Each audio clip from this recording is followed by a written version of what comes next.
Well, howdy, everybody. Welcome to a brand new Do Not Worry stream. I'm going to be reacting tonight to the first episode of Her Take, starring Anna Kasparian, Jillian Michaels, and the two other Republican women. I forget their names. But I'm not doing this reaction alone, folks. I'm joined by Noor. So we're having it's going to be the two of us reacting today. It's usually first reaction. It's Noor's first reaction. First and last, but it's going to be long. It's like a 3-hour sit down here watching this hour-and-a-half video. But I'm not doing it alone, folks. It's usually, I've been doing these by myself, so this is going to be a nice little change of pace. I can share the load with someone, or as Samwise Gamgee would say in The Lord of the Rings, share the load, Mr. Frodo. 16 of you in the live chat right now. Let me see if it has changed. Ooh, 51 of you, actually. 51 of you. 51 people watching live. Folks, before we get going, let me just take a second to thank some of our brand new patrons that have joined our Patreon family. They've become Do Not Warriors, and there's a bunch of you that joined and became members before the stream started. So let me just start by thanking brand new abductee patrons: Inc., Sid O'Mapache, Victoria Enesley, Jax and Joy Bryant, and brand new blonde patrons Danny, Julia Kisculia, and Kia Lisi. Interesting names. Thank you so much for joining our Patreon, folks. It is the best way to support our little independent Lebanese YouTube channel. You can also consider joining the YouTube memberships, to help out the channel. You can engage in the live chat, throw some super chats if you so choose to. That's only if you want to support. But the best way to support us is obviously by just watching the show, liking the video, engaging in the live chat, in the comments, you know what I mean? Just give us your support, and we are more than thankful for you guys. Thank you so much. 58 of you watching right now. We love you all so much. What we're going to be doing today is a reaction let me just open up what we need to open up right here. Her Take, which is a brand new YouTube channel / show. And it is hosted by Jillian Michaels, who is a personal trainer. I think she used to be one of the judges on The Biggest Loser, if I'm not mistaken. So I don't know any of her political takes. So I'm kind of excited to see what she's going to be talking about. And this show is supposedly like an online YouTube version of The View. You know The View, Noor? Are you familiar with The View? You got four women that sit there, 4 or 5 women from opposing political sides. They sit there and they debate controversial topics. So now we have Anna Kasparian from the Young Turks, who you all know, and the Young Turks have been accused of having a crash out of their own over the last few months. Ever since Trump got elected, Anna Kasparian and Cenk Uygur have been more than happy to kind of capitulate to some Republican talking points. They've been kissing up to a lot of Republicans and right-wingers. A lot of disagreements with what Anna Kasparian has been doing recently. Jillian Michaels, I have no idea what the fuck she's about. Lindy Lee, apparently, who's the Asian co-host on the show, used to be a Democratic strategist for the Democratic Party. Now she has taken a right-wing pivot, so she's now a Republican. And Amy Dangerfield is also apparently a Republican. So it seems like it's at least 2 Republicans. Anna Kasparian is going to be, the Democrat, but she's becoming more of a centrist, I would say. What's the chat saying about Jillian? Jillian was supposed to be the mean coach on The Biggest Loser, but IRL, both of the coaches suck, I can imagine. Also, let me just quickly thank the new members who joined. Charles Zan, Jenny Ramirez, Adria Staley, Ashley Rivera, Beep Boop, Kinesa, Jessa 1312, and Joy Bryant, who also became a patron. Jesus, thank you, Joy. Anyways, so that's just a little bit of background. And the series is produced by Valuetainment. So this is their website, Valuetainment. They're the people who produce the PBD podcast, starring this guy, Patrick Bet David. So it's this very manosphere type podcast. Here's their promo. Let's just take a quick look at their promo. Anything with red and blue colors for marketing, automatically it's gonna be bad. It's very cheap. I think the cats are playing with the trash bag inside. Stop it, kitties! All right, let's see. Did you ever think you would make it? I feel I'm supposed to take sweet victory. Let us know how the volume's doing. Leave Romania. You know what's interesting? Trump is such a boss. Trump is such a boss. So that Andrew Tate on it. They have all these shitty guests, so It's kind of nasty, but that's the PBD podcast. I don't like this podcast at all. Pretty gross. So anyways, it's from the producers of this show. And let's see how they're pitching it. Welcome to Her Take, a bold new talk show that brings together outspoken, intelligent, and dynamic women to unpack the most important stories shaping our world. With a more contemporary and balanced perspective than legacy daytime panels, this show is where honest conversations happen without the condescension, shouting matches, or ideological bubbles. What? That's what we want, though. I want people fighting and shit, bro.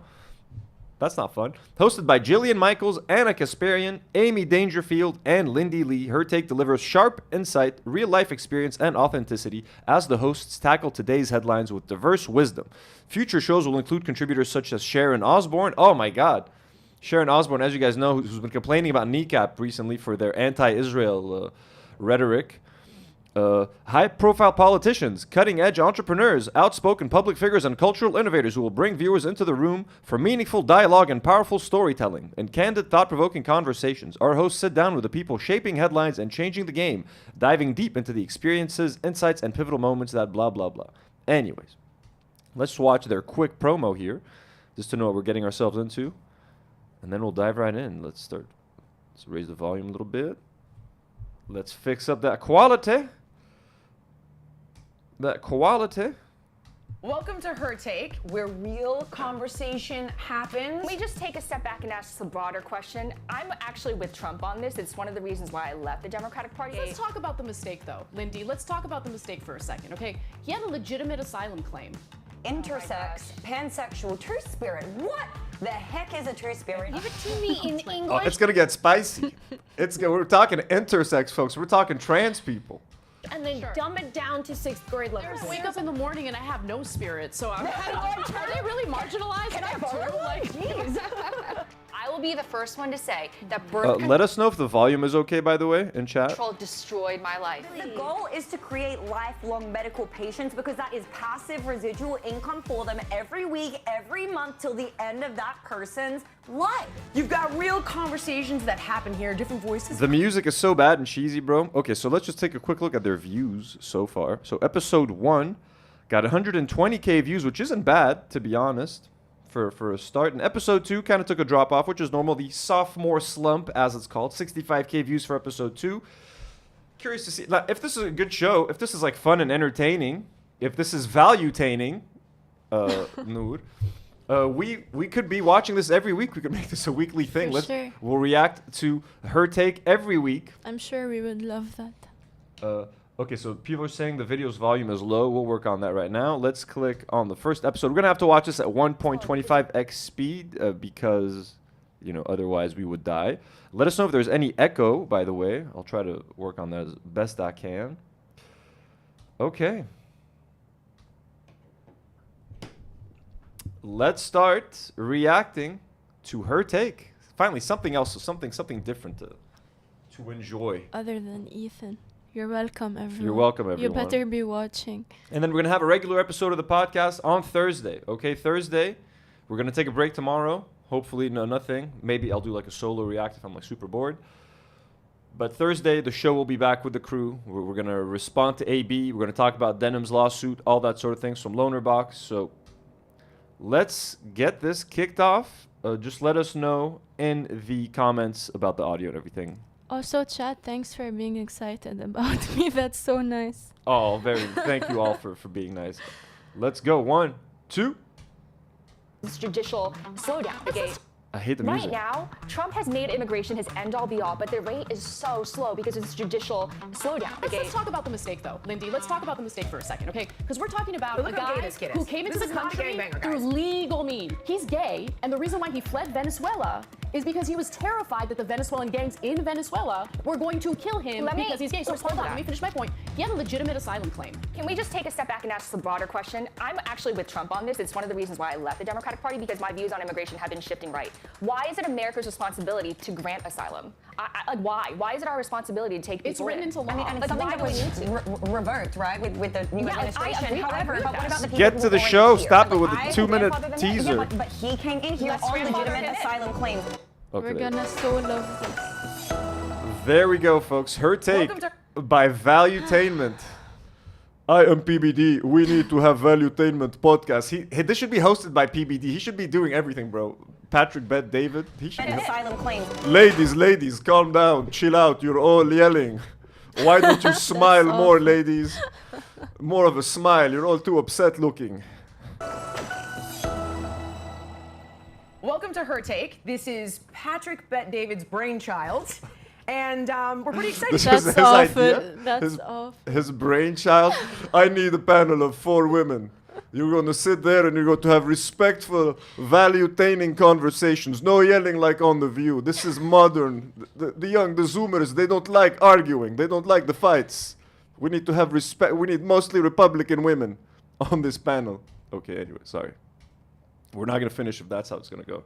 Guys, here I had ChatGPT write up a little description for you of what the show is going to be, and I already got in trouble with Lindy because I didn't use Grok. So the debates have already begun, but the bottom line is you've got real conversations that happen here. Different voices collide, clash, and sometimes even connect. There are no scripts, except for this one I started the show with. No echo chambers, and just smart and spirited debates. Ladies, please introduce yourselves briefly. I'm Anna Kasparian. I'm the host So I got someone. Liz says, of course it was created by a man, Lamau, and someone. Iran plays game says, as an Iranian, we do not claim PBD. I know. I'm not. No one claims them. executive producer of The Young Turks, and I'm super excited to be here. Jillian Michaels, I do lunges for a living, so I'll be contributing that later. I'm Lindy Lee. I'm a political strategist who recently left the Democratic cult. Awesome. I'm Amy Dangerfield. I've been working for Valuetainment for a couple of years now in the media distribution department. So, okay, Lindy Lee called it, I left the Democratic cult, so we know where she's coming from. If she's calling it a cult, as if the Republican Party isn't the cult. Oh my God. Well, let's go. All right, guys, are you ready to jump in? Okay, so Anna is a Democrat starting to make a centrist turn. She's a ex-Democrat, now Republican. She is a Republican. Jillian Michaels, I'm not sure. I mean, I'm guessing she's gonna be a Republican if she's like an angry personal trainer. Haley D says it should have been called mistake. That's That's such a good name for it. But I don't, Haley, I don't understand what is the value in calling it mistake. There is no value-tainment. It needs to show value. It's a horrible joke. Sorry, let's keep going. We are going to start with Judge Hannah Dugan. So, Anna, you want to set this one up for everybody? What's going on here? Sure. So this story is definitely catching a lot of attention because of the fact that a judge got arrested by the feds because of the fact that she was unwilling to cooperate with ICE, which had a warrant to arrest and detain an undocumented immigrant who was actually being heard during this hearing because of the fact that he had severely beaten someone by punching them 30 times. Oh, one was a woman, right? The guy's girlfriend he punched out. Interestingly enough, there was two people tried to intervene as he was beating the crap out of this guy. The guy apparently asked him to turn the music down. The man in question is Eduardo Flores Ruiz. Entered the country illegally not once but 2 times. Right. And the reason why he was in court is because he severely beat someone, punched him in the face 30 times because the guy asked him to turn his music down. At that point, his girlfriend tried to intervene to stop it. He then proceeded to beat her, and then a third person intervened, and that third person was also assaulted by this guy. Jesus. So basically, ICE showed up. They had a warrant to detain him as he was in court. Okay, so this is okay. I already hate the framing of this. They're already framing this as like what ICE is doing is good because they're making sure to in detail describe this guy's crimes. He beat up a man just because he asked him to turn down the music. He beat up his girlfriend when she tried to interfere, and then he beat up a third guy, and then ICE, poor little ICE, just came to arrest this criminal. Now, look, if this is true, if he is a criminal, I don't really know where this is going, but like, okay. But the framing so far is they're putting us on the side of ICE. They want us to be happy that ICE came and grabbed this Mexican. Where'd they say he was from? God damn, Anna, you racist fucks, all of you. But the judge, for whatever reason, thought it would be a great idea to assist him in evading ICE, allowed him to leave or exit the building through the juror's entryway, and then ICE basically had to chase the guy to detain him. A week later, the federal government decided, no, she needs to face charges, and they arrested her. This is absolutely disgusting. Can we please show a picture of what the judge looks like so everyone can see who is masquerading? But is this even true? Oh my goodness. People in the chat are saying that that's not true. Like, yeah, this seems to me because like, isn't the Trump campaign and like aren't they making even just like any brown person without documentation living in the States, they're making them seem like they were a gang member? Like, is that really what's happening? Did that guy really beat the living fuck out of these people? I mean, if he did, he should be deported or he should be in jail, obviously, whatever. But like, as a servant of the justice system. This person is subverting everything in the name of, frankly, an illegal alien who should not be here. Look at her. I mean, come on. This is just, it's a complete Are you body desecration shaming of the everything judge? that we believe in. And I'm speaking as a naturalized immigrant who came here the right way. I'm insulted. My family waited years to come here. We, like you, actually, like my friend Amy, we both did things the right way. We didn't hop the line. We didn't storm the southern border, It cost right? a lot of money. It took a lot of time. And Came through JFK Airport. My family created hundreds of jobs. We weren't parasites or leeches on the system. This is the way it should be done. Well, look, I think this particular case goes beyond someone simply entering the country illegally. Right. I also don't love using words like parasites to refer to human beings, but like, putting that okay. aside, this Like, is shouldn't people in the chat are saying, shouldn't he get due process? Like, yeah, it doesn't matter if he beat someone up. Okay, that's a horrible fucking crime. But shouldn't he be taken to court, face a judge, get a lawyer, be proven innocent or guilty, and then deported if he's found guilty? Like, they're just like, I heard he beat someone up. He beat his girlfriend up, so let's ship him over to El Salvador. Like, okay, deal. If he did do that, but like, shouldn't we find out if he actually did do it? The way they're framing this is that like he's guilty and just ship him off, but then anyone could be accused of anything. Also, like, they're so quick to blame the judge, but like they said nothing of what the judge said or like why they ruled that way. Yeah, she's just like, why did you let this woman beat her off into the streets? Switch to me. Quick we got little Maki cameo, folks. Little Maki wants to say hello. Hey, little Maki. Don't be spilling the water on the laptop, Maki. someone who has committed violent crimes, who has no problem literally punching someone in the face 30 times. Like, I get that left-wingers, Democrats, want to always do the opposite of what the Trump administration wants, but let's take a beat and really reevaluate what's being defended here by Democrats. And why is it being defended? he's a That is more wife so my beater. question. We understand that sometimes, just like legal citizens in this country, immigrants do terrible things. I agree. Yeah. Maybe the parasitic label is going a little too far. However, I don't think so in the case of wife beater. I understand that, but I'm saying labeling immigrants overall. My question for you, being somebody Okay, so Lindy's my favorite so far. She's definitely my favorite. Anna is supposed to be the Democrat on the panel. She's already capitulating. She's already being like, well, why do leftists do this and why are leftists doing that? Like, why are you complaining about leftists when this is Trump's America right now? He's making all the worst decisions. He fucked the stock market up. He's defunding the government. And Anna Kasparian is coming in hot.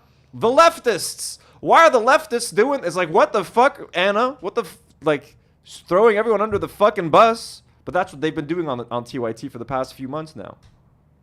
who's more so on the left side of things, what is with the left's position to want to defend these people literally till the ends of the earth when parasitic behavior, and I'll give you that label for this person, is fully on display? Why do they want to defend it so much to the point that they're literally concealing and trying to get this person out of the judge chambers through a backdoor entrance? I think the country had a problem with... Isn't that a weird accent? Like Judge Chambers, she can't say R. Is that like she sounds like a little girl trying to talk? Like, I want to go to the chambers. I thought she wasn't American. Oh, isn't she American? If she's No, not American, because the sorry, I don't know their names yet. The Asian lady said, I know they both had to apply for immigration. oh, okay, to because the she US. sounds like she's speaking like a child. What, mommy? Can I go to the chambers? What's happening, mama? But yeah, no, I don't know who these ladies are, bro. You guys tell me. You can tell me in the chat. for partisanship prior to Trump, but Trump basically took that issue and now it's on she's steroids. Australian, apparently. And so Australian. when your brain is so broken that you're unwilling to agree with the Trump administration on something that's totally agreeable, which is bringing this You see, back- Anna, why are you telling us to agree with the Trump administration? We're 6 minutes into the show. We're literally 6 minutes into this, and Anna Kasparian can't help herself of being like, why are Democrats not agreeing with the Trump administration enough? What the fuck, Anna? Jesus Christ, chill out. guy who's here illegally to justice and deporting him, you've lost the plot, right? So I'm in favor of immigration. I think that immigration is what makes this country great. Obviously, I want legal immigration. I also understand that some people are going to try to enter illegally. There are people here with undocumented status who Haley, that's not funny. Don't be saying what towers now. You know that what that does to my PTSD. have been here for decades, who have contributed to But this one country, more- who have so I'm gonna- contributed and I'm been gonna- productive members of society. I think we need Native American. Yeah. And literally, right? Yeah, and Armenian we need to, parents, Armenian parents. I immigrants. mean, my parents came in legally, but look, I just think we have a broken immigration system, and I think we need to make it easier for people who want to come 3 here. out of 4 and people on this panel are immigrants, and they're still like talking shit. So let me tell you something about immigrants. There's something about... But they came in legally. I know, that's... So immigrants, first of all, I hate it when like non-Americans. I'm not saying if their parents are immigrants, they're Americans, but like that Australian lady. Don't be coming from Australia with your Australian accent and be commenting about American politics. Leave the American politics commentary to Americans. It's like when what was it called? When Jon Stewart left the Daily Show and they got fucking, what was his name, Noah or Trevor Noah. I was like, why is this fucking South African dude talking about American politics? Like that's so fucking random. But something else that I wanted to say. Yes. What was the thing you said? I totally forgot. Just now? Sorry, I zoned out. I was reading chat. No, because I wanted to add something to what you were saying. Oh, immigrants. So immigrants tend to be, like, for example, when I'm at the airport and I'm trying to get into the U.S., I always found that the TSA agents that are the roughest are usually like immigrants, either someone who's originally from India or someone who's with Asian origins or something. Because in my mind, they're like, we did it right. We had to suffer to come to this country and get the paper. So I'm going to make it hard for you, you immigrant brown piece of shit, to get in here.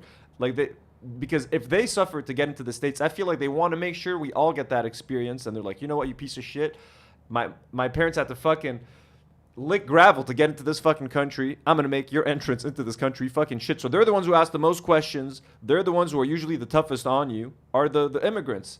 They're like, we had to do it right. We had to suffer. You have to suffer. She literally said it, the Asian... Sorry, I have to Google her name. She said it Lindy like... Lee. She said I was offended. I know. She took it hardly because she put effort and time. Like, what do you mean you want to make it hard for someone else? I talked about it on stream yesterday, actually. It's like those when Biden was trying to forgive student debt for college students. You had all these other people that had spent years paying off their student loans. They got mad. They're like, I had to work off my student loans for years and pay them over like 15 years. Why are these young kids now getting their student loans forgiven? It's not fair. It's like, bro, why do you want other people to suffer? Like, just because That's called jealousy. Yeah, just because you had to pay your student loans doesn't mean we all have to fucking suffer through that shit. Not that Biden forgave the loans, but anyways. Back to Anna. Not only build lives for themselves, but contribute to making this country great. We need to have avenues in which they can do that legally. That doesn't really exist right now. It doesn't. There is no But that middle doesn't address the ground. fact that you cannot have these judges who are placed in positions of power acting like these vigilante war. Wait, Jillian Michaels just said there doesn't exist it doesn't. You can't legally become a U.S. citizen and be a productive member of society. How does that not exist right now, Jillian Michaels? You crazy lady. It's just so inappropriate. And Trump derangement syndrome is real. Okay, let me play devil's advocate for you here, though, for just a moment, because I happen to agree with all of you regarding this particular incident. However, I could point to several others. For example, a Trump-appointed judge, okay, and her name was, I believe it was like Stephanie Garrett. Does this ring a bell? She had a kid who was 20 years old, who crossed the border as an unaccompanied minor, forgive me.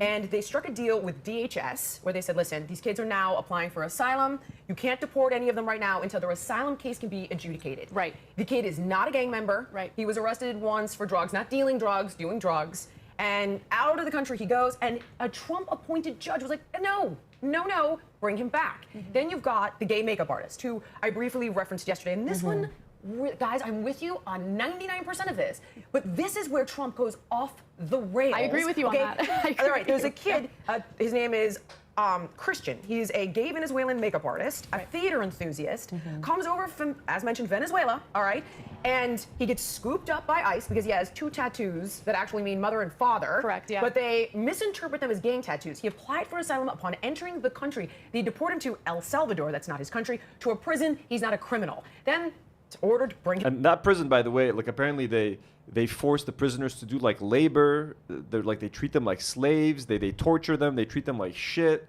And like, it's impossible to get them out. Like, if you try to get someone out who was wrongly sent to that El Salvador prison, they're like stuck there forever, apparently. Back. Right. And not just any They person, mega won't prison. do it. And this is where I would say to anybody who's 100% for this mass deportation, what about that? Why is that happening? Someone answer that question Because the for me. process is so slow right now that mistakes are bound to happen. Like, I think it's like a few 100,000. There's the kid. He's There deporting. it is. That kid is gay. Does that look like a friggin' Wait, can I gang finish? banger? Okay, but like, so just because he's gay, this guy deserves to get a court date, but the guy who punched his girlfriend 30 times doesn't? Not he. Obviously, if he did, he needs to be deported. But like, you have to. If you're scooping up these people, everybody deserves a trial. Everybody deserves a fair trial to figure out what the fuck it is they did, to see if they should be sent to fucking El Salvador. The reason why you're getting all these people scooped up and sent there is because there's no due process. You know what I mean? You have to fucking give everybody their due process. The guy who punched his friend 30 times and the gay hairdresser, so that you can avoid the situation. But like they're like out there making like this guy he should get due process, but this guy shouldn't. This guy should get it, but this guy's tattoos. It's like give everyone due process, bro, and that's how you avoid these fucking crazy situations. The way they were yelling, he's gay, was so funny. Yeah, I know, they're all using like he's gay, or just bring him back. Also, he looks like Josh Hutcherson. Right, a little bit, but those El Salvadorian prisoners are all gonna be looking fabulous now if they have this dude taking care of their hair in there. But poor guy is getting Poor probably guy. yeah. Please finish this. Okay. Yes, I'm sorry. So, like, right now, Trump has made immigration his end-all, be-all, but the rate is so slow because of this judicial slowdown. Right. He's encountering so many impediments. So he's trying to accelerate the process, and by virtue of that, mistakes are going to be made. But his base doesn't care. They don't care about a gay. Let's talk about the mistake, though, Lindy. Let's talk about the mistake for a second, okay? Because we're talking about But a look how gay guy this kid who is. came into This the is not a country gangbanger, through guys. legal means, okay? Applied for asylum, did so through legal means.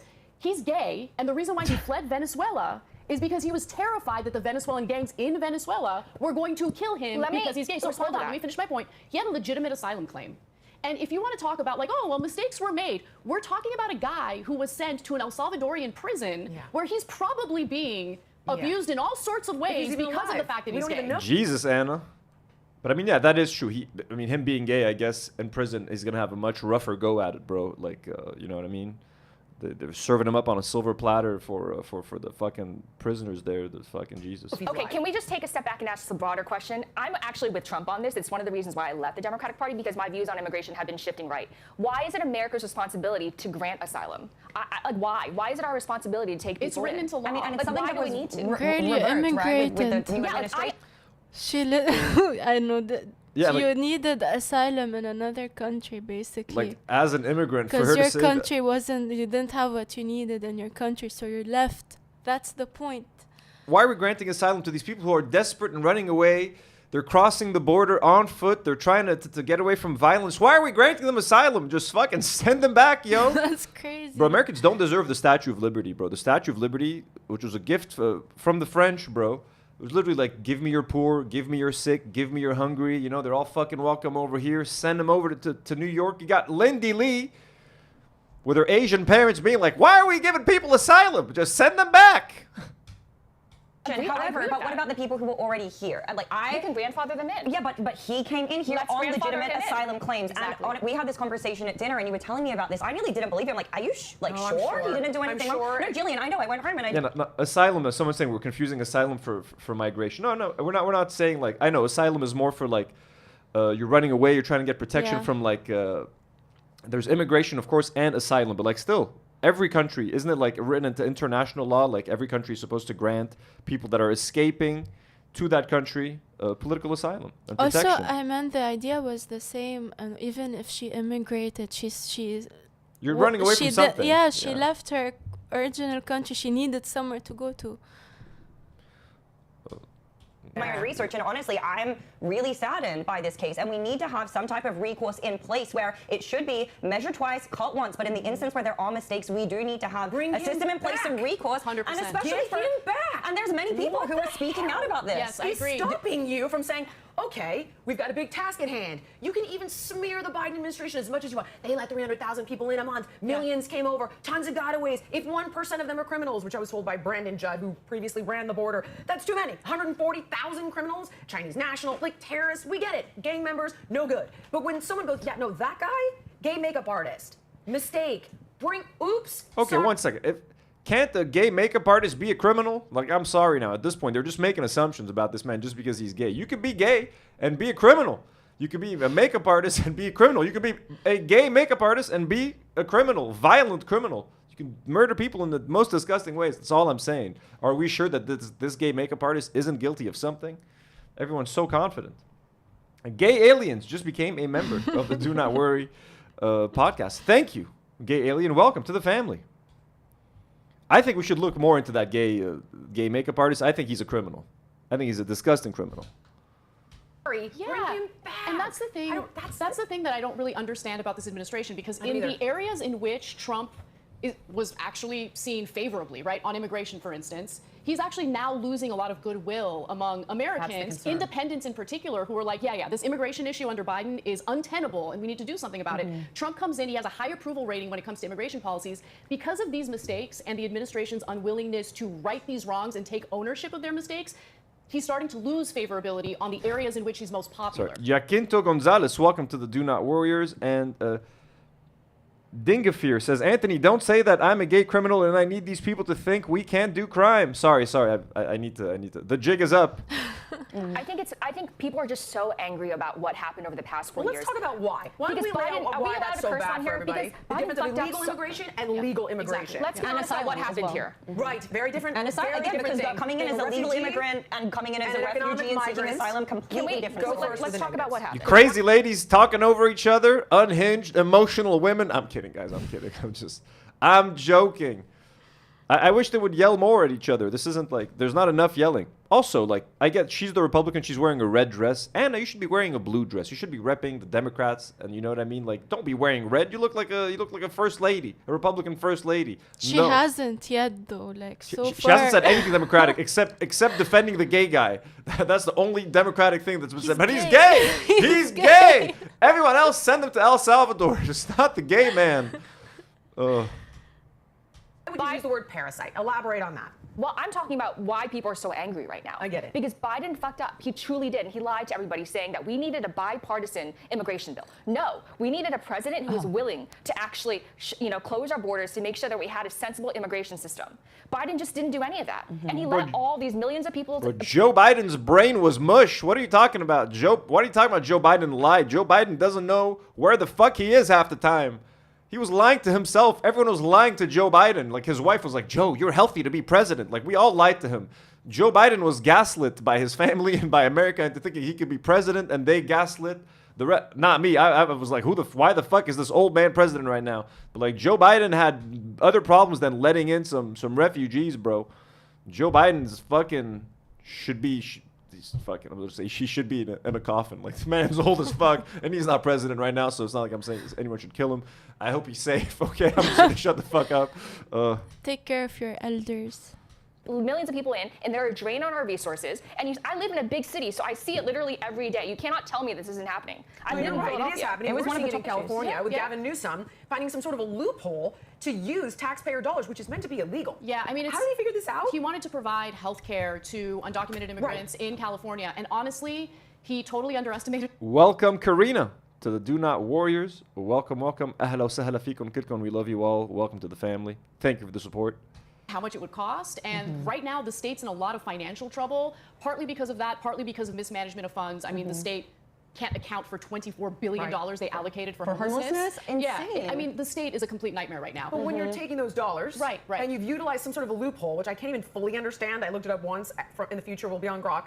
But he somehow, because technically, I guess federally, you are not allowed to do it. Correct, right. But these are state resources. That's how he's using state resources. There's such ass lickers. Is she depending on Grok for information? But I think Grok is their research, and like, there's such ass kissers that they're like, Grok is the Twitter. Insane. It's the Twitter AI, so they're like, let's use Grok, because PBD obviously loves Elon Musk. They're all Elon Musk fucking ass lickers. So what does Grok think about this? It's like, Elon Musk is not going to give you a sticker on your forehead, bro. Like, why I use language like that, because they are a drain on our system, and Americans need so much help right now. Yes, I really want to take care of our own people, because they're ailing. Our kids are going to deteriorating schools. We lack the resources to take care of our own people, and that's just my point of view. I agree. You can't pour from an empty cup, right? And it's like, we need to, I said that last night at dinner, we need to focus on ourselves and get ourselves in a great position where we are able to once again open up to asylum seekers and bring people over and help them. But if we can't even figure out what's going on in our own house, how are we meant to help everybody else at the same time? You brought up the bipartisan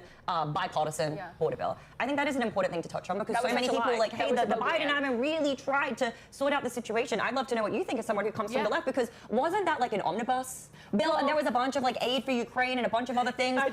Someone who comes from the left is crazy. As someone who comes from the left, I can't wait for them to, I mean, if this show does keep going, I hope they get their chemistry up more so that they can start fighting and arguing more, because now they're all like kind of shy of each other. You feel like they're still new colleagues, but they've probably come across one another in the past behind the scenes at some fucking political events or some shit, but like they still all have their gloves on. I need this show to get to a point where the gloves are off and they're calling each other fucking bitches and shit.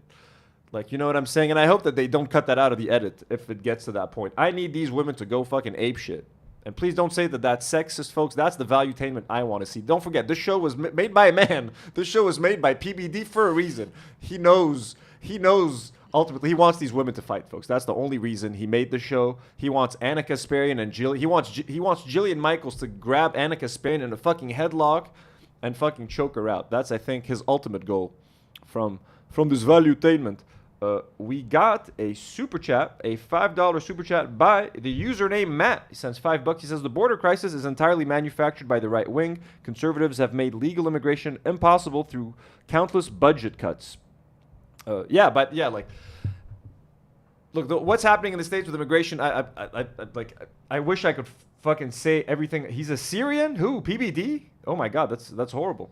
That's crazy. There is a lot of illegal immigration in the States, but the way they blame all of their problems on immigration, they do the same in Lebanon. They blame everything on Syrian immigration and Syrian immigrants coming into Lebanon, and they blame all the problems on...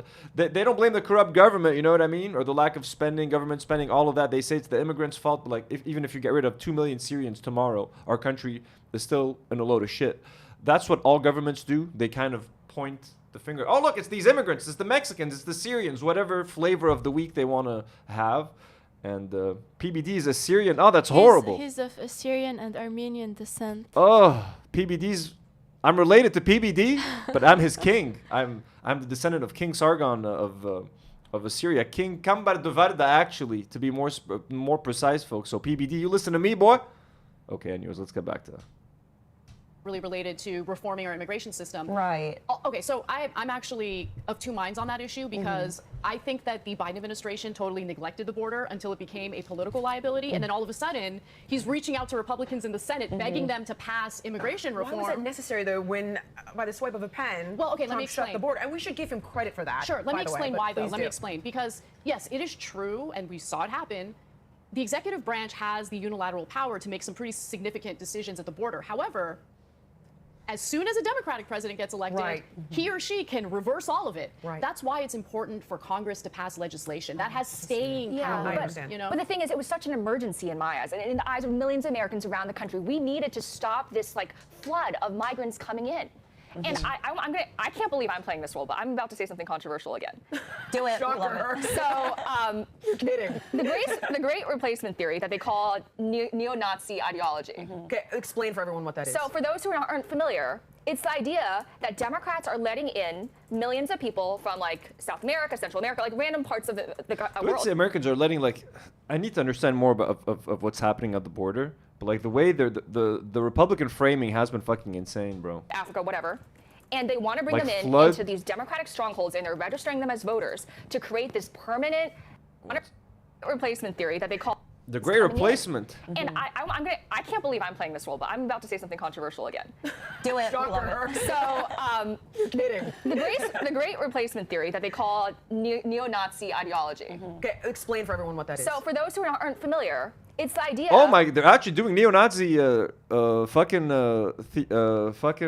conspiracy theories right now.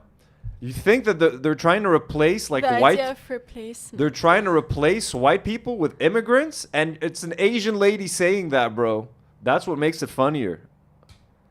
And Anna Kasparian is just sitting there nodding and smiling that Democrats are letting in millions of people from South America, Central America, random parts of the world, Africa, whatever.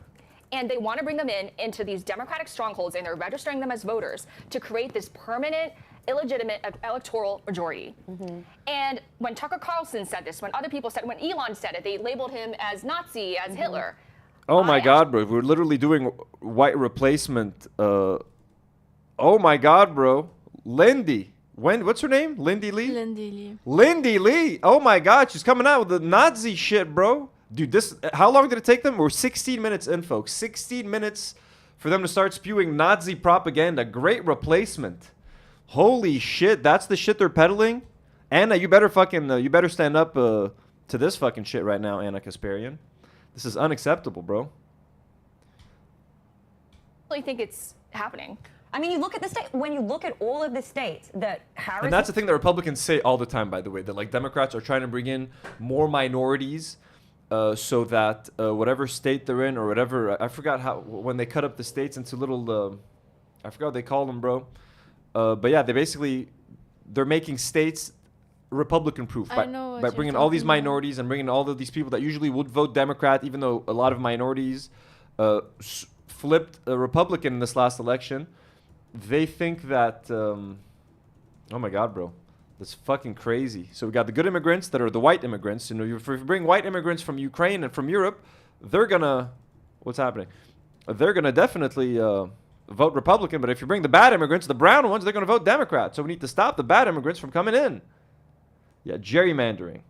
That's what it's called, gerrymandering. When it's, but what's the name? Is it like counties?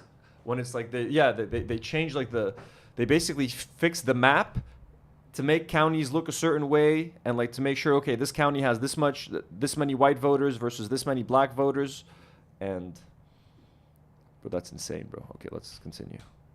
Only 16 minutes in, I can't believe it. By sweeping majority. Pretty much all of those. If I'm not mistaken, I believe it's all of them were states that don't mandate any type of voter ID.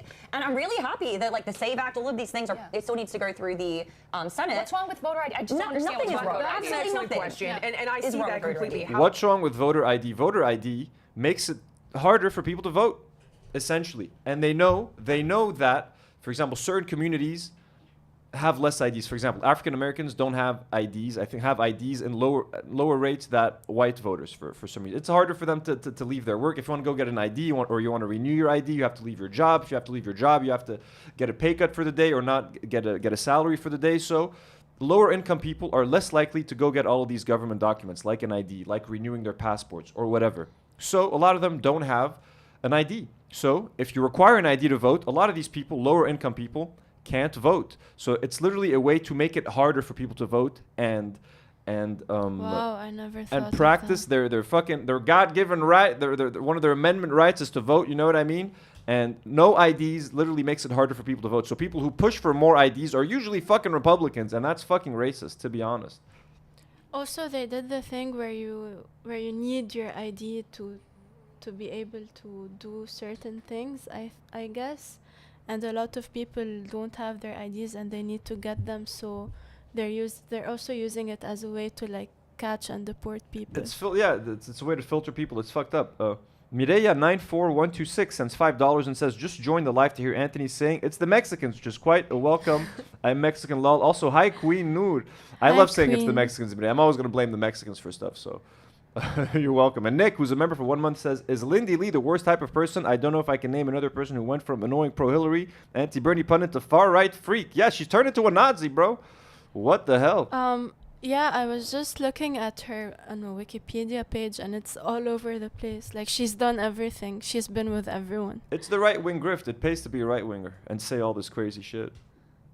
However, as far as I understand it, and everyone correct me if I'm wrong, there's absolutely no proof that illegals were voting. Yeah, it's a conspiracy theory. I'd love to see the evidence. Hold on. That's not what I meant. I mean, like, they have them in the country and over the course of years. Right. You know, I'm not saying overnight they become these, citizens. These immigrants tend to be far more socially conservative than the Democratic Party is. In fact, increasingly so. I mean, a lot of them, yes, especially ones that are fleeing communist countries. Yes, however, but that's they don't know do you that, really though. think that's a sweeping majority, though? When I do actually. A lot of Latin American when they come to Philadelphia, yes. all the migrants that are being very shared in New York. They're all very But religious. they don't know that. They think that they don't know that Democrat, like in their minds, they haven't been educated in the difference. I think the Democratic Party wants to. They're the party of so-called do-gooders, and they want to feel good about themselves. And they want to feel like they're saving. They want to believe that. I think that's really the motivating factor behind this. And more. Now look, I'm not. You're not going to catch me defending the Democratic Party here. Okay, they're the ones who pushed Joe Biden down our throats and tried to convince us that he's not an old, decrepit man with a non-functioning brain. They tried to push Kamala Harris down our throats. They tried to push Hillary Clinton down our throats instead of Bernie Sanders. They're corrupt. They're almost as corrupt as the Republicans. They accept money from big donors, etc. So I'm not going to sit here and defend the Democratic Party. And when Anna criticizes the Democratic Party, I am going to give her some leeway to do so because fuck the Democratic Party. But the problem is she's just agreeing and capitulating to right-wing framing and talking points. Importantly, as soon as Donald Trump went down that escalator and started talking about Mexican immigrants, Rapists. that triggered Democrats, and they wanted to brand themselves as the party that's going to protect immigrants from Donald Trump. That's really at the center of this. But he was calling them rapists and shit. Like, of course people are going to defend them. He was literally saying that most Mexicans that come into this country they're rapists, they're bad people, they're criminals, they're killers, they're like, what the? You can't do that. Idea that they're importing people so they can stay in power. I mean, obviously it hasn't worked out. Not importing people, letting them in. They were going to come anyway, just letting them in. And Democrats realized, they spotted this as an amazing opportunity to solidify electoral gains. Lindy, let me tell you something about Democrats, okay? And you should know this better than leadership. Hold and on, I'm telling you exactly, which is why you should know this better than anyone.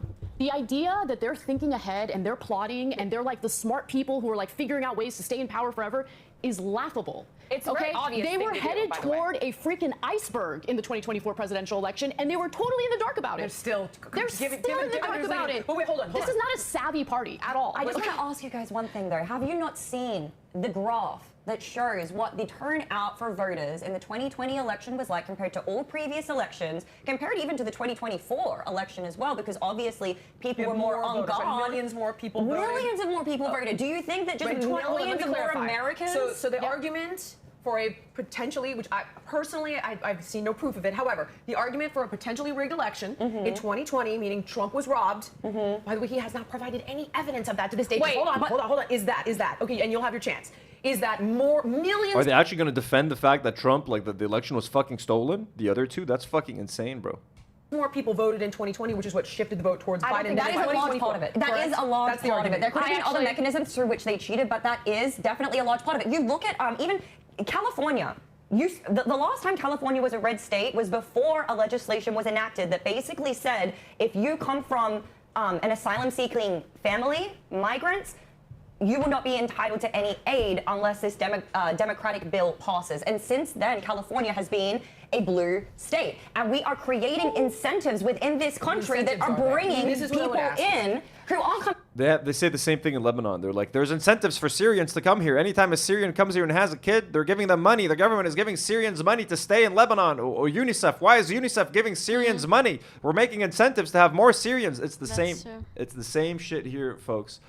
And it's the same kind of people that say, like, right-wingers, essentially.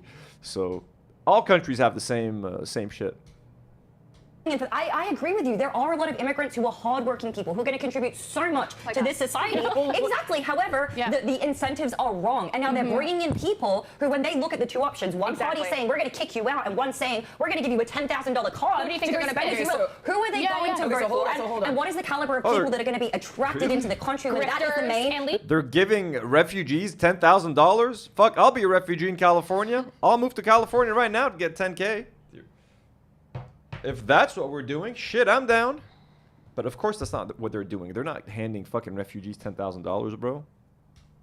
Messaging. I mean, hold that. I want to add to that and then let you answer. So then in continuing with that thought process, the argument is that in some states you can vote in local elections. In some places, if you're illegal, you can vote for a mayor or city councilman. Now, we all saw Obama come out and lobby for Karen Bass. I'm not saying where, I'm not sure where, but it is a thing in some states. If you're illegal, you can vote in like city elections. There are some instances like... Well, she's just getting her shit from Grok, Jillian Michaels. She's like sitting there, hey, Grok, what next topic should I bring up? Okay, cool. Like, she clearly doesn't know what the fuck she's talking about. Why did they bring Jillian Michaels in New York, New York City, keep going, though. They potentially wanted to, and I don't know if this actually went through, allow legal residents who might not have full citizenship status to vote in local elections. Hang on, let me keep going. And then you don't need the voter ID, so everyone's saying, well, that's highly suspicious. Why not? Which is like, why not? I'm so sick of the voter ID debate. Like, let's just do the fucking voter ID and get over. Like, I'm done debating it. It's so annoying. It's not a debate. The argument is this is why people think they're gaming elections. Why do it? No, I know. Just do it. There's one more thing I want you to consider.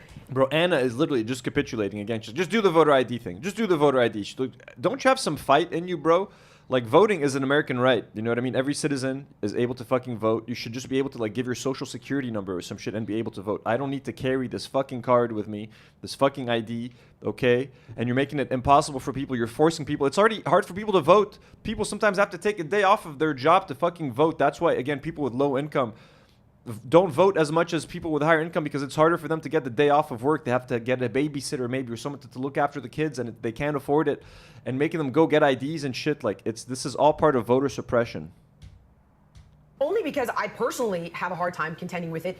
I'm also under the impression, and everyone correct me if I'm wrong, that you get more seats in Congress based on the size of your... Ding, ding, that is true. precisely That is Okay, so then based on the census. based on the census, yeah. illegal or not, so you could technically make any president in power a lame duck if you control Congress, right? So that's the argument, although there's no proof Jillian, of it. that is no, but What Jillian, do you have the think proof, about though. okay, You go. have the proof Go. because they are fighting so hard to commandeer the census and the way people are counted.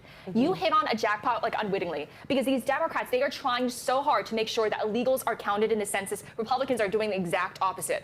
See, you see what I mean? That's the tough part, Anna. That's the part where I'm like, it does seem pretty freaking conspiratorial. I mean, why have all of these things? Come on in. If you open borders, just because we can't get a bipartisan bill, baloney. No ID. Why? Weird. Oh, here's all these incentives: free healthcare, interest-free loans, Free food hotels, stamps, free cash. Bizarre. And who's the party giving it? Free hotels. Girl, stop. Free healthcare, bro. Free cash. Ain't nobody getting free cash or free fucking healthcare. Like maybe okay if you're an asylum seeker and you show up in the States with like a broken leg, they're gonna treat your leg, they're gonna treat your injury, they'll treat you for whatever's going on the spot. You're not getting free fucking healthcare. You don't have a fucking healthcare card that you could just walk into any hospital and get fucking free care. No one's getting $10,000 checks, bro. You know what I mean? They're making it, and Anna's just fucking sitting there quietly. Like what the fuck? Way the Democrats. And then, by the way, you get more seats in Congress. It is a little bit Yeah. like, I get it's tin hat because we don't have hard proof of it, but there's a lot there. There's a ton And look, of it depends. consequential Like what we're talking about is state policy, not federal policy. They're all coordinating. Alec because is there is a coordinating with federal Fellow Society. ban. They're all Hold on, coordinating. Lindy. Because there is a federal ban on public dollars going toward undocumented. Okay, Anna. This is what I want more of this. I want more. Hold on, Mindy. Mindy, I'm not done. Hold on, Lindy. Because there is a federal ban on public dollars going toward undocumented immigrants. But on a state level, right. yeah, It's you're the right. Newsom giving away healthcare So thing I I didn't agree understand. with you when it comes to states like California. Yes, it is incentivized to come into the country illegally. I agree. Yes. Okay, one Rand sends $2 Canadian and asks, Mean Hode, who are those people? Rand, these are four Republican ladies, basically. These are four Republican women arguing, talking politics. I mean, Anna Kasparian, maybe we can say she's a centrist at this point, but they're talking the news. Like they're trying to make a debate, I know left versus right, Democrat versus Republic, but in fact they're all right. It's like, yeah, Republican Right-wing versus slightly less Republicans. Republican. I can't wait for them to get to the trans stuff, bro. That's what I'm waiting for. That's going to be spicy. let's put a button All right, on this one because I feel like bookmark you and I that. need to do this. Yeah.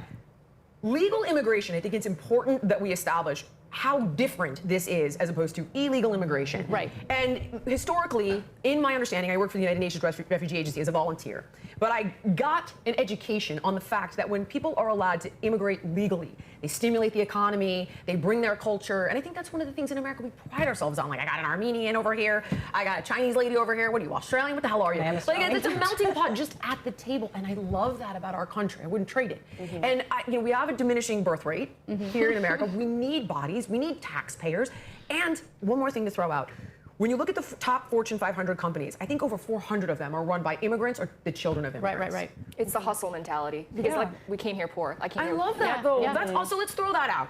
Yeah. Any final thoughts on this one before I move us on to the next No, one? I do think we need to reform our immigration system. I agree that it's wrong to have states incentivize illegal immigration. And look, immigration needs to be controlled on some level because if you have an open border situation. Who's incentivizing illegal immigration though, and how are they incentivizing it? Like, do they actually think that like giving people like healthcare and like a $10,000 check, which is not fucking happening, like that's incentive? Like California, who's got open borders, bro? And that really does depress the wages of American workers who are protected by minimum wage standards.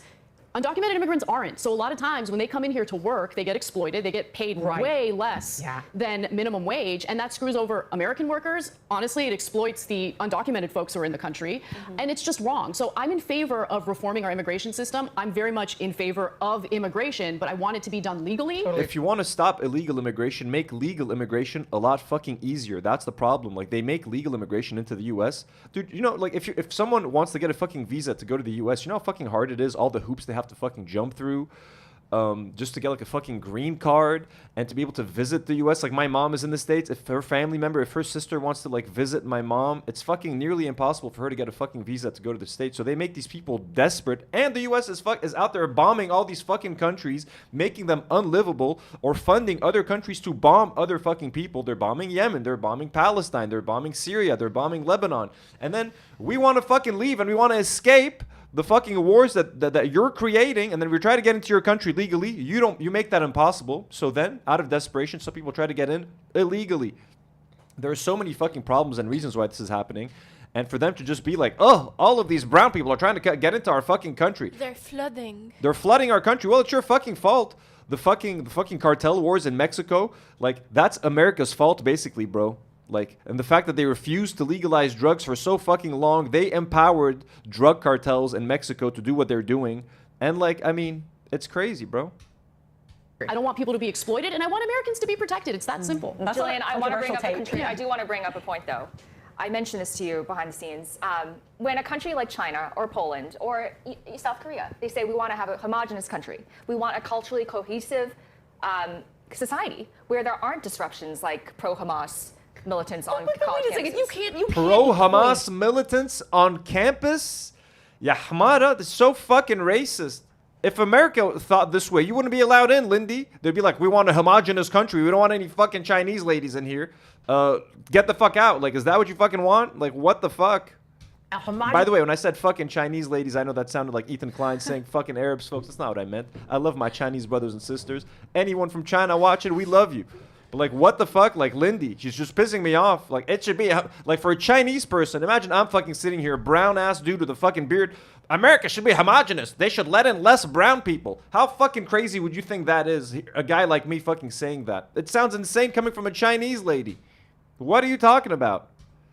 Society, which I'm assuming means all Chinese people, all black people, all white people, all Christian people, or all Muslim people. That's what they want, actually. But that's not. But then saying that's not America's DNA. Is a very different. I'm just saying that's a counter argument. Did she just say that's not America's DNA? What? Mo MLM sends $5 Canadian. He says Anna's cleavage is blocking the effing sun. She looks great, honestly. Mo, I'm not gonna. No comment on that, Mo. No cleavage talk here. I'm bothered as a sheep by Lindy's makeup. If you can notice, it's like black and then white. There's a very harsh line. Really? I'm so distracted by Anna's it. like makeup on her cheeks is a bit distracting. I find like it's a bit too no, red. I like the blush. It's cute. You like? I think it's a bit too much blush. I just want to hear this a little bit again here. I'm assuming means all Chinese people, all black. But Mo, thank you for the support. We love you. Appreciate you. Here's a heart on that comment. All white people, all Christian people, or all Muslim people. That's what they want, actually. But that's not. But then saying that's not America's DNA. Is a very different. I'm just saying that's a counter argument. Not to mention because it's a much more stable. Like you don't see these like mass serial events. It just doesn't happen. Like in Japan, everything's like quiet, and it's a huge deal. Because they're all Japanese people. They don't allow Arabs into Japan. They don't allow brown people into Japan. That's why it's such a lovely place. What are you saying, Lindy? When someone uses a knife to attack people, you know what I mean? Like everything is just what like. What does that have to do? I feel like we're conflating two totally separate issues. I don't know what that would have to do with us being. They're very anti-immigration there. I'm just saying that's the counter argument. Like Hungary is like that as well. But we historically are not. Right, exactly. I mean, outside of the atrocities that were committed against Native Americans, I think our greatest strength has been the diversity. I think we've gone way too much in the other direction in recent years, like letting millions of people in. There's too much diversity. There's too much. Again, just this coming from a Chinese lady is just extra ironic. Like. If she was white, I'd be like, okay, I mean, it's just a racist like Nazi, but like for this Chinese lady to be like, too much, we've gone too much in the other direction, we're letting too many cultures in. No, like if you're girl, you're the culture that's in. Mm-hmm. She's the culture that's in. Like, what are you talking about? Go back to China. Is that what you want? You're going to chant death to America, I will personally remove you. Have you seen our college campuses? They are swarming with anti-American. They're burning our flags. They're shitting on our allies. You know, there's so much anti-Semitism on our college campuses. I totally agree with you there. there. The anti-Semitism on college campuses. We got there. It took 27 minutes to get there. It only took 6 minutes for them to make a Nazi analogy, but 27 minutes to get into the anti-Semitism on college campuses. This is a great fucking show, guys, I have to say.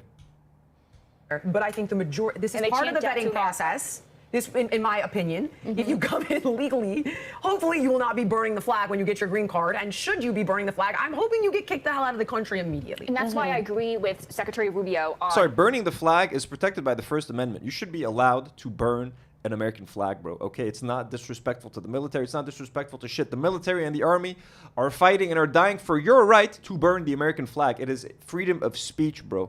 Okay, so I'm sorry, Lindy Lee, if you're bothered by that, but people are allowed to burn whatever flag they fucking want to burn. Removing that. It's fabric. Oh, if we're going to go to Mahmoud Khalil, I'm going to be on your side here. Do we want to tackle that one? Really? I don't know. Anna? Mahmoud Khalil, let's I go. hate She this should guy. never be Go. here. Why? What are you talking about? Here's So what we- Mahmoud Khalil is he's the university student, right? Who got detained for participating on protests. I think it was in UCLA. I can't remember, but like he was detained. His wife was pregnant. He missed the birth of his child while being detained. All that sort of shit. I think is he still detained? I'm not sure. Can you Google Yeah. that real quick? We're just gonna see what's happening to Mahmoud Khalil, but this is gonna be fucking intense. Yeah, about tell him. me. He's a representative. Because he hurt the feelings of Israel, and No, we're not allowed to do no, that in no, America. no, That's no. the one country we need to be totally that's not hands it. off on. Poor sweet little Israel, right? Like, Hold on, I go hear, ahead. well, we can absolutely litigate that one. Sure. But here's my problem with him, and again, nobody has corrected me in asking these two questions. Okay, go Number ahead. one, are you associated? So he's still in Louisiana. He's He's still still detained, there, and yeah. he was from Columbia University. So Anna, I'm gonna give Anna some credit. Anna is very pro-Palestine and very anti-Israel. So let's see how she handles this. She should be a good defender of Mahmoud Khalil. Mahmoud Khalil. At a very high level with the CUAD, the Columbia University Apartheid Divest Group. He is, correct? Okay, table it. Okay. This is a group that on their Substack has a tribute to Yahya Sinwar, who orchestrated October 7th. Yahya. Get out. No, I'm done. I- I'm finished. I can't with Hold him. on. Not with you, of course. But I deeply, deeply disagree Go. with How? idolizing Oh, anyone who has done anything associated with October 7th. October 7th was a disgusting atrocity. But he does. But hold on. You either support free speech or you don't. He's not an American. Hold on. It doesn't matter. If you're in the It should country matter. legally, as he was, came on a Lindy. visa- He's not an American. It doesn't. He's not an American citizen. He should be fucking kicked out for saying something that we don't agree with. Either you understand our laws or you don't, and you don't understand our laws. Okay, so Ooh, our laws in our country. There we go. Whoa. It's getting spicy. It's getting spicy right now. That's the valuetainment that we want. It is here on PBD. I am Iranian and Assyrian. I am Assyrian man and Iranian here. Valuetainment. It is all that matter. And now Anna Kasparian is providing great valuetainment by yelling at the Chinese Lindy Lee. Let's go. Country indicates, The Secretary even of if State you're happens here, to agree with me. I don't care what the Secretary of State cares about or believes. Okay, I'm Well, telling he you what the should, law because he's is. the guy in charge. Here's the law, Lindy. Hold on. Oh. Have to be cruel. You're- Oh, whoa! Anna Kasparian understood the assignment. Anna Kasparian. So Charlie Kelly sends $2 and says, "I'm a Chinese American. We don't claim her." Charlie, fair point. We do. We take you. I hear you. Look, we don't claim Loner Box. We don't claim AB. The Iranians don't claim PBD, and now the Chinese do not claim Lindy Lee. But let's fucking go, Anna. Okay, country indicates, The Secretary even of if State you're happens here, to agree with me. I don't care what the Secretary of State cares about or believes. Okay, I'm Well, telling he you what the should, law because he's is. the guy in charge. Here's the law, Lindy. Hold on. This is the law. You don't have to be cruel about it. Do you Lindy. believe in free speech or not? You don't have to be cruel about it. Oh my God. Says the lady who's like, we have too many immigrants and they're doing the great replacement theory and fuck the Mexicans. You called me Lindy. Don't be so cruel, Anna Kasparian. Like, oh, I love this. Valuetainment.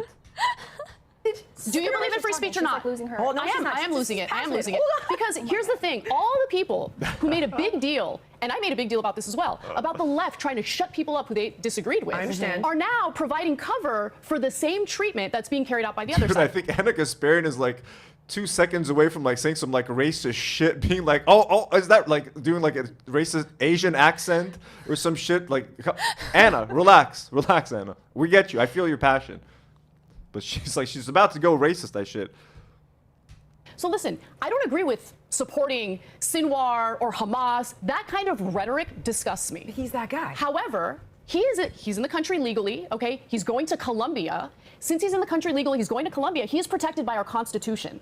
That means the same First Amendment rights that we enjoy, he enjoys. So what you're saying is if there was an American citizen who Exactly. was in there doing the exact same Oh, Lindy shook, bro. She should like can't even respond. And look, I gotta say, defending Yahya Sinwar in the States, bro, it's gonna be, you're in a tough spot. So I don't even know what Anna really believes about Hamas and stuff deep down, but like, it's impossible to say that you support a resistance group in the U.S., especially after like October 7th.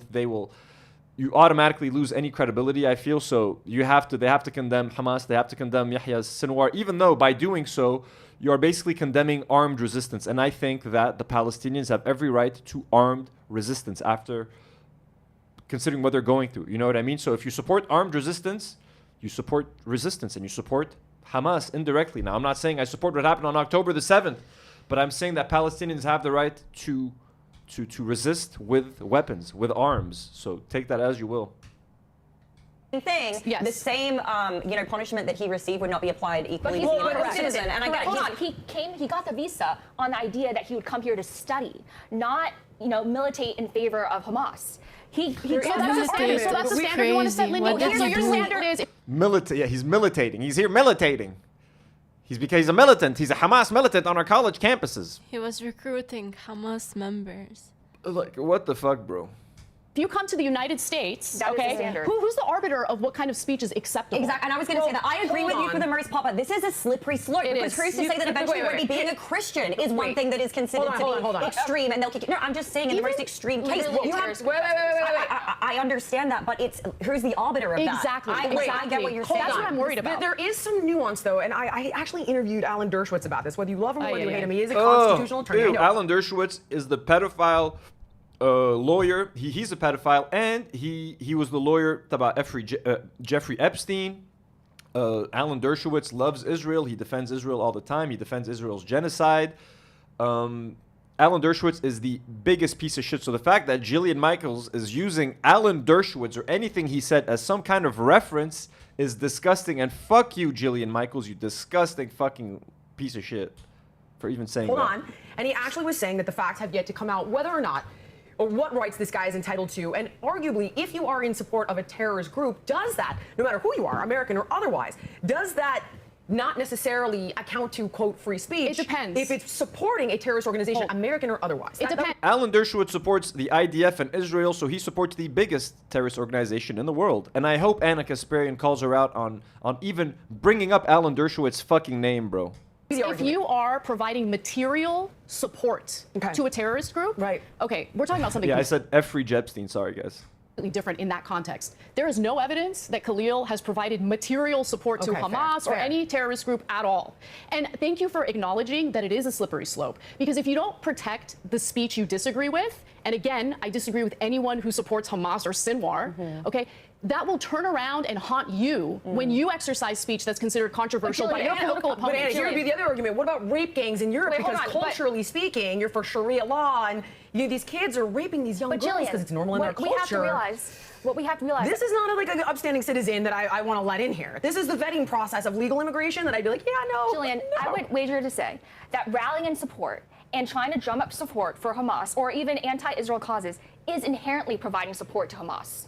Like doing this Oh, stuff. so if you're anti-Israel, whatever you do that's anti-Israel is You're automatically supporting Hamas. supporting Hamas. That's good to know. Okay, so you oppose Israel, you're pro-Hamas. That's it.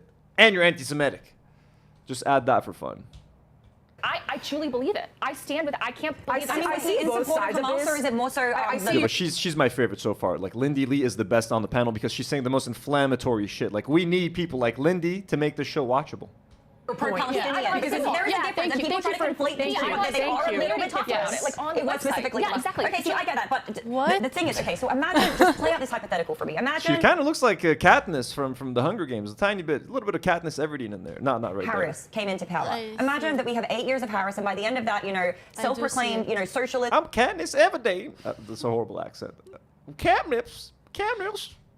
All of these things come out, and eventually it gets to the point where religion is no longer accepted in the United States, and all of a sudden you're considered to be an extremist, you're considered to be a bigot, you're considered to be possibly even a terrorist if you hold Christian ideals. I know that sounds crazy and dystopian, but play it with me for a second. doesn't sound Play it crazy. with me for a second. Yeah, it's subjective. What if we don't defend people's ability now to speak about things that we disagree with? Imagine we were in a situation like that 8 years down the road, and the same people are persecuting Hold on. us. Wouldn't we? First of all, 100%. Thank you for being respectful and talking to me, so I appreciate that. Oh, is that a dig at Anna for calling her Lindy? What's wrong, Lindy? What are they saying now? Sorry, I got confused. Did Christians perpetrate a terrorist attack? Will you get over here? But like the only way they can understand this is like, what if Christians were persecuted? What if us white pure Christians? Now can you imagine it? If I mention Christians being persecuted, Lindy? I don't even know if Lindy's Christian, but like that's the only framing that works for these people. Listen, But they open haven't- up, child. There you go. have been horrendous things done in the name of Christianity. I don't mean sound like you're behaving like a child. I mean, you're so much younger than me. Like, No, but young I also person. don't put up with bullshit. So first of all, Kamala Harris is Christian. She would never do that. That's Is she? I mean, Hold on. We're going super far. Wait. We're going way too far off the rails. Here's what I would let's put a button on this one. I think the point you're making is free speech is the first friggin' amendment. He needs and to. It's a dangerous. If we start clipping this guy's wings, where does it go? And now I also see your point because I don't want anti-American sentiment in the country either. anti-Semitic. But I haven't seen. Is there any? It's not anti-Semitic or bro. What do you mean? They're insane. Like No, I don't want any anti-American sentiment in America. You're not allowed to criticize your government. You're not allowed to criticize what the government does. You're not allowed to criticize what the military does. Like, what the fuck kind of oppressive government is that, bro? You're in America. Enjoy the. We live in Lebanon. We're not allowed to criticize our government publicly, or we get thrown in jail. Is that what you guys want? Enjoy your freedoms. Enjoy your First Amendment. Enjoy the freedom to criticize your government. You should be. Every American should be able to fucking curse out their president if they want to. You should be able to criticize your government. You should be able to criticize policy. Take it from Lebanese people who don't have any fucking freedom of speech. Just Some Thoughts sends £2 and says Christians and gay people don't do crime. Exactly. Especially gay hairdressers or makeup artists. I'm sorry. They don't do no wrong. Evidence of him espousing anti-American sentiment? Is there any evidence of him himself vocalizing I haven't done the support homework for on Hamas? anything outside of the support for Hamas And by the part, way, and it ended for me there, And Anna. you know who else did? Bill Maher, who is a deep supporter of Israel. There's no question about that. Ew. I give him so much credit because he has the foresight to see the problem. Ew, bro, Bill Maher? Why are you talking about Bill Maher? Bro, Bill Maher has been saying the most disgusting shit about pro-Palestinian people, about Israel. Bill Maher is a disgusting piece of shit. We reacted to like a 20-minute segment of his that I had to remove because we got copyrighted for it, where he was talking about his phone call with President Trump, and he did like a Muslim like fashion show making fun of women that are veiled. Bill Maher is disgusting. Why are you even Anna, what the fuck, bro? What the fuck? Whoop. With arresting and attempting to deport people like Khalil, because speech needs to be protected. If we believe in our constitutional rights, we must protect violence. them. It's tough to litigate this without. Where has he incited violence, though? A tribute to Yahya Sinwar. That's inherently. Hold that up. It's in the Substack. Exactly. You know it's that in the CUAD Substack. Yeah. If there's a website, he's part of a website that like made a post that's pro Yahya Sinwar. What's the you want to deport the guy? Dreadful Utopia sends £2 and says, as a Christian, I can objectively do no wrong. Fact. Dreadful Utopia, you never do anything wrong, anyways. So there's nothing Christian or not. But absolutely, and I'm Christian too, so you know what that means, folks. Nudist Christian, we're all Christians. Jesus is our Jesus, take the wheel, take it from my hands, take me from this road I'm on. I'm letting go. Sorry, let's go. Jillian, take it away, like Jillian. a tribute to Yahya Sinwar. Like, forget it. We have clan Like, members. forget it. Get out of here. You respect Yahya Sinwar? Get out of my country. Country. Klan members are protected by the First Amendment. And Until by the they way, act they on should it. be until they act on it. If they actually carry out violence, that's when they're prosecuted. But their Would you have speech stopped is this guy? protected and it should be Okay, here's the protected. question. Even though I loathe Klan members, I loathe white supremacism, but it doesn't matter. If they believe those things and they say those things, they're protected. Here's my in top saying question, though. When you're vetting Amen. people through our dream legal immigration process, that one day, should it ever come to pass, this fantastical idea that could ever occur, we all hope, wouldn't we then say, like, who are you? What are you about? What do you believe? And if it's, I support Yahya Sinwar, I don't know, that'd be a big red. Okay, thanks for See, letting to me, me the problem we didn't yet address is that on there's one where literally on their Substack, there's one where if you pull up the CUAD Substack and it'll say a tribute to Yahya Sinwar. And Jillian, to that it's like point, it is. It's just bananas. something that we didn't yet address is on his visa application. The primary purpose of his Did he write the Yahya Sinwar tribute? Did he write it, or is he part of a Substack that someone wrote a post on there that's like, hey, I'm sympathetic towards Yahya Sinwar? Khalas, who gives a fuck, bro? The guy's not out there doing violence. He's not recruiting people to Hamas. He's expressing his dissatisfaction with the American government and the Israeli government. And that's what he's doing. Missy Beavers sends $10 and says, is this like The Voice but for weird liberal ladies and Alan Dershowitz fans? I don't know who's an Alan Dershowitz fans, Missy Beavers, but this is like The View, not The Voice. But yeah, this is The Voice for weird but no one's liberal on here. That's the problem. Like, I thought this would be a little bit more democratic or like liberal leftist than The View. This is more Republican than The View. This is way more conservative. They were spitting out Nazi propaganda within 6 minutes. They're talking about the Great Replacement theory. Dude, we're definitely watching episode 2 of this shit. I love this shit. Oh, God. It's so good. Was to study. He didn't say anything about agitating in favor or against Israel. Had he made those comments, perhaps the officer viewing his application would have given him a different result. Should we have a questionnaire specifically pertaining to Israel and what your thoughts are on Israel in order to decide whether or not you're allowed to come into the country? It's anti-West sentiment, in my opinion. It's also pro-terror. Exactly. That's what Germany's doing. That's what the Germans are fucking doing. If you want to become a German citizen, you have to sign a document that officially recognizes Israel's right to exist. But anyways, like, yeah, if the government does want to do that, it's the easiest thing to lie about. Do you support Yahya Sinwar? No. Do you support armed resistance of Palestinians? No. Okay, come on in. And then you could just fucking start posting on social media. Or do you want the government to watch and monitor your social media to make sure you're not saying anything that's against the government? Is that what you want, Americans? Of course that's not what you want. The fuck? Unless you're brown. This is a terror group, Anna. Like, I think we're not addressing the elephant in the room, and the reason why a lot of these students are protesting is because they're seeing the slaughter of a lot of innocent people in Gaza who have no way of escaping. So I get that supporters of Israel and Israel itself does not like the criticism, but again, do you believe in the spirit of America, which includes the freedom of expression, or not? And if you don't, then don't get mad when BLM goes out there and says some pretty disgusting things about all white people being, one thing or another. You know what I'm saying? I just feel like Hamas has got to be one of the most disgusting, filthy, horrendous. Like, Anna, they were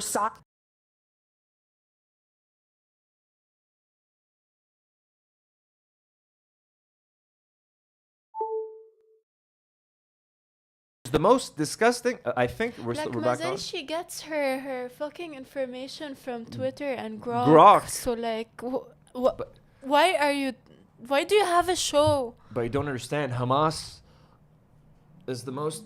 It's just disgusting. How could they resist? How could they resist the genocide, Noor? Like, they're killing them. They're oppressing them. They're killing them. How could Hamas ever dare pick up a weapon and defend themselves against these Israelis? How? They're disgusting. Let me just catch up real quick on some of the. We got a couple of super chats. Wazan sends 8 Saudi Rials. Thank you, just to be supportive with no message. And Mo MLM sends $5 Canadian and says, I want to see her face when she knows Yahya is Arabic for John. Yahya! That's fucking. Dude, Ma'ul Yahya. Yahya. It's Yahya. Yahya. Oh, look at Jillian being so upset at Hamas. Oh, how could Hamas, like, where's that energy for the IDF, Jillian, and the 200,000 dead Palestinians? But what Hamas did. They love the IDF. They love the IDF. Men and then shooting them in the back. She's wearing IDF colors, Aslan. Hamas. No one's sitting here defending Hamas. Let's be clear about that. Anybody.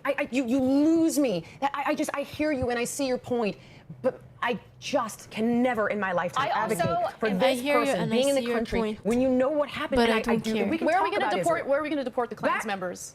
Well, then in that case, Jillian, you should be okay with deporting every single Israeli person that agrees with what Israel's doing. Any person that is okay with what the IDF is doing on the slaughter should be kicked out of the U.S. because that is way fucking worse than what Yahya Sinwar did, what Hamas has ever done. The amount of Palestinians that the Israelis have brutally murdered is in the hundreds of fucking thousands, if not millions, starting from 1948, over 1 million.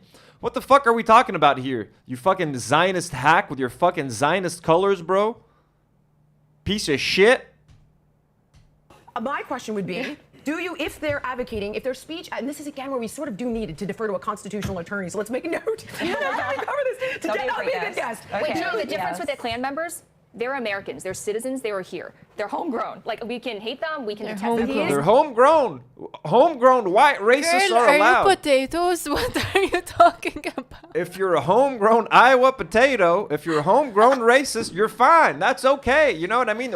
You fucking the KKK. We love that shit. They're American, okay? If you want to be a racist, you better be made in America, an American racist, okay? You can't be coming out here from another country and be racist. Lindy, but Lindy, you're a fucking racist. You came from China and you're being racist as fuck against every other culture. Shouldn't we kick you out? You're not homegrown. No offense. Like, what the fuck? He is here legally, and the Constitution says persons, not citizens. Okay, let me bring up another woman. Which is valid. Rumyesa Öztürk, okay? Go. She's in the country getting a PhD. She's a Turkish national, but she's in the country legally getting a PhD. She co-wrote an op-ed for the Tufts University student paper criticizing how Israel is prosecuting the war in Gaza. Simply, that's all she did. She co-published an op-ed. The federal government sent agents to arrest her, plainclothes FBI agents, to arrest her in broad daylight and take her into detention because she has an opinion. I did not know this. This is less of a, I'm not wishy-washy on this one because But Lindy, that's the point I'm trying to make, Lindy. Yeah, I get it. You can't pick and choose. You should have to pick and choose because all the cases are so different. I don't see that. I don't see that. They are. I mean, the gay makeup artist to this person, they're completely different scenarios. You do have to find the nuance, but I understand that you're a free speech absolutionist. Is that the right word? Absolutist. I wouldn't even say absolutist. I think there are some very limited instances in which someone's speech is actually inciting violence and causing harm to people's lives. In that case, we're talking about something different.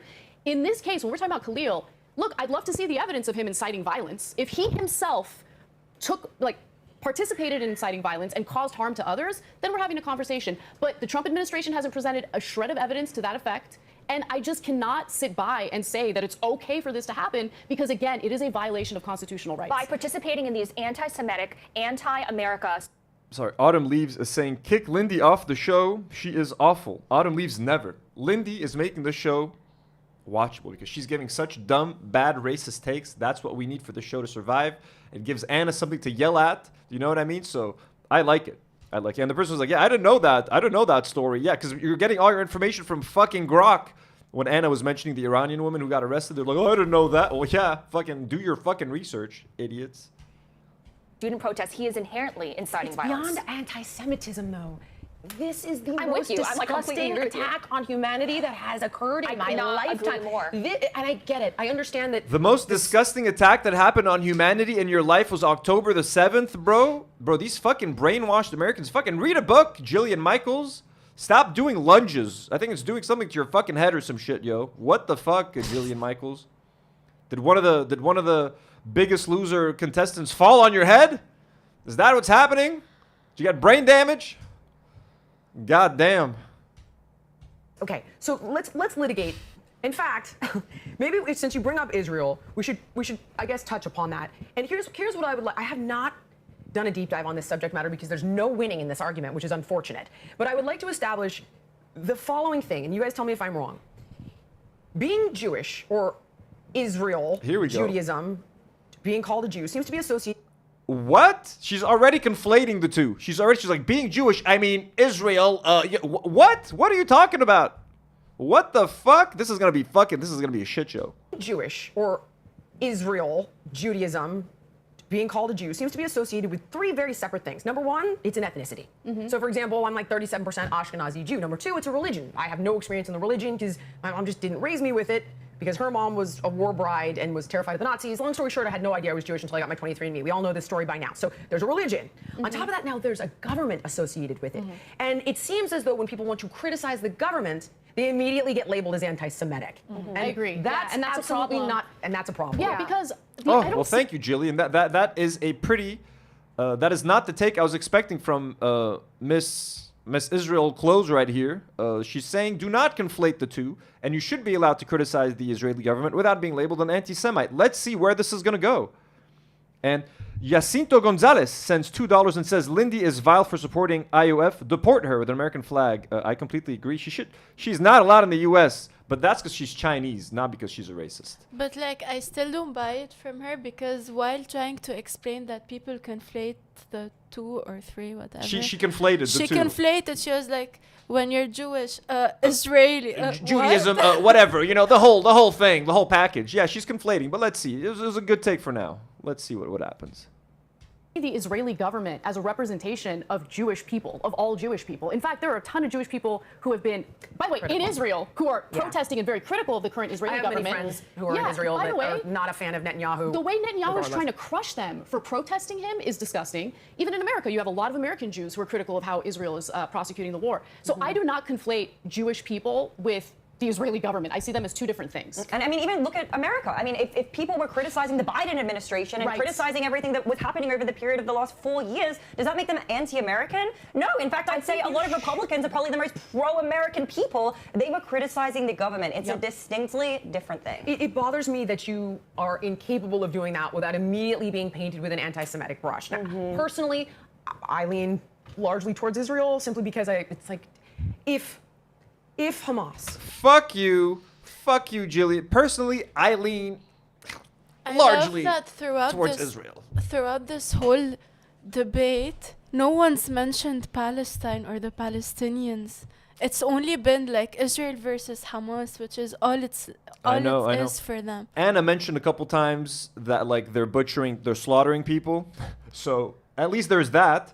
But I'm excited to see what Jillian has to say about Israel. Super Guy Bob sends $5 and says, is it better to get your data from asking Grok like Lindy or talking with ChatGPT like Ethan?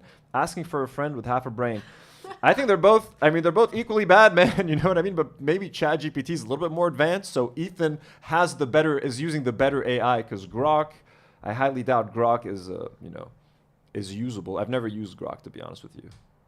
Returned the hostages and laid down their guns, what would Israel do? Well, I mean, whereas Netanyahu has been bragging about the fact that he's... We know, Jillian, the Israeli government has said, even if they have all the hostages, it will not end their assault on Gaza. There you go, question answered. Obstructed efforts to do a hostage exchange. I did not know end this war. Didn't know that Like part. the problem... How are you hosting a show and talking about this if you don't know anything? Like, you know what I mean? How are you going to support Israel when you don't know the facts? Ya hamara. Ya khiriye.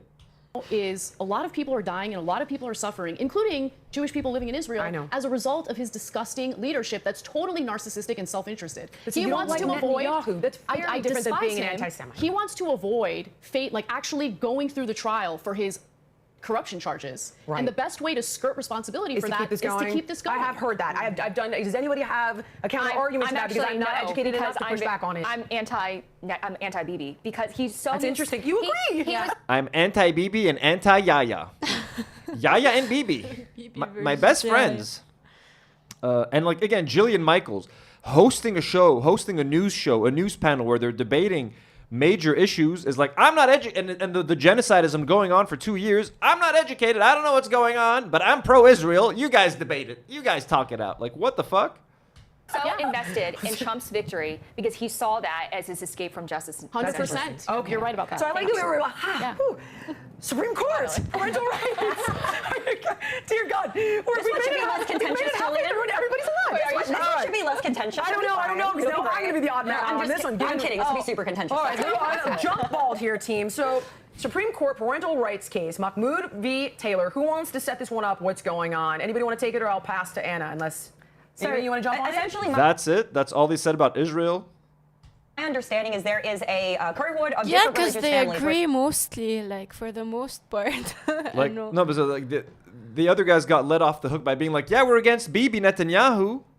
Okay, are you against the genocide? Are you against what's happening in Gaza? Are you for them transforming it into a parking lot? Do you want them to relocate all the people that are living in Gaza and turn it into a fucking Trump estate? Like, what is, that's it? Oh, they don't care. They only care about not being anti-Semitic. We don't like Bibi. And yeah, sure, you can criticize Bibi and not be called anti-Semitic. Well, I guess thank you. That was great.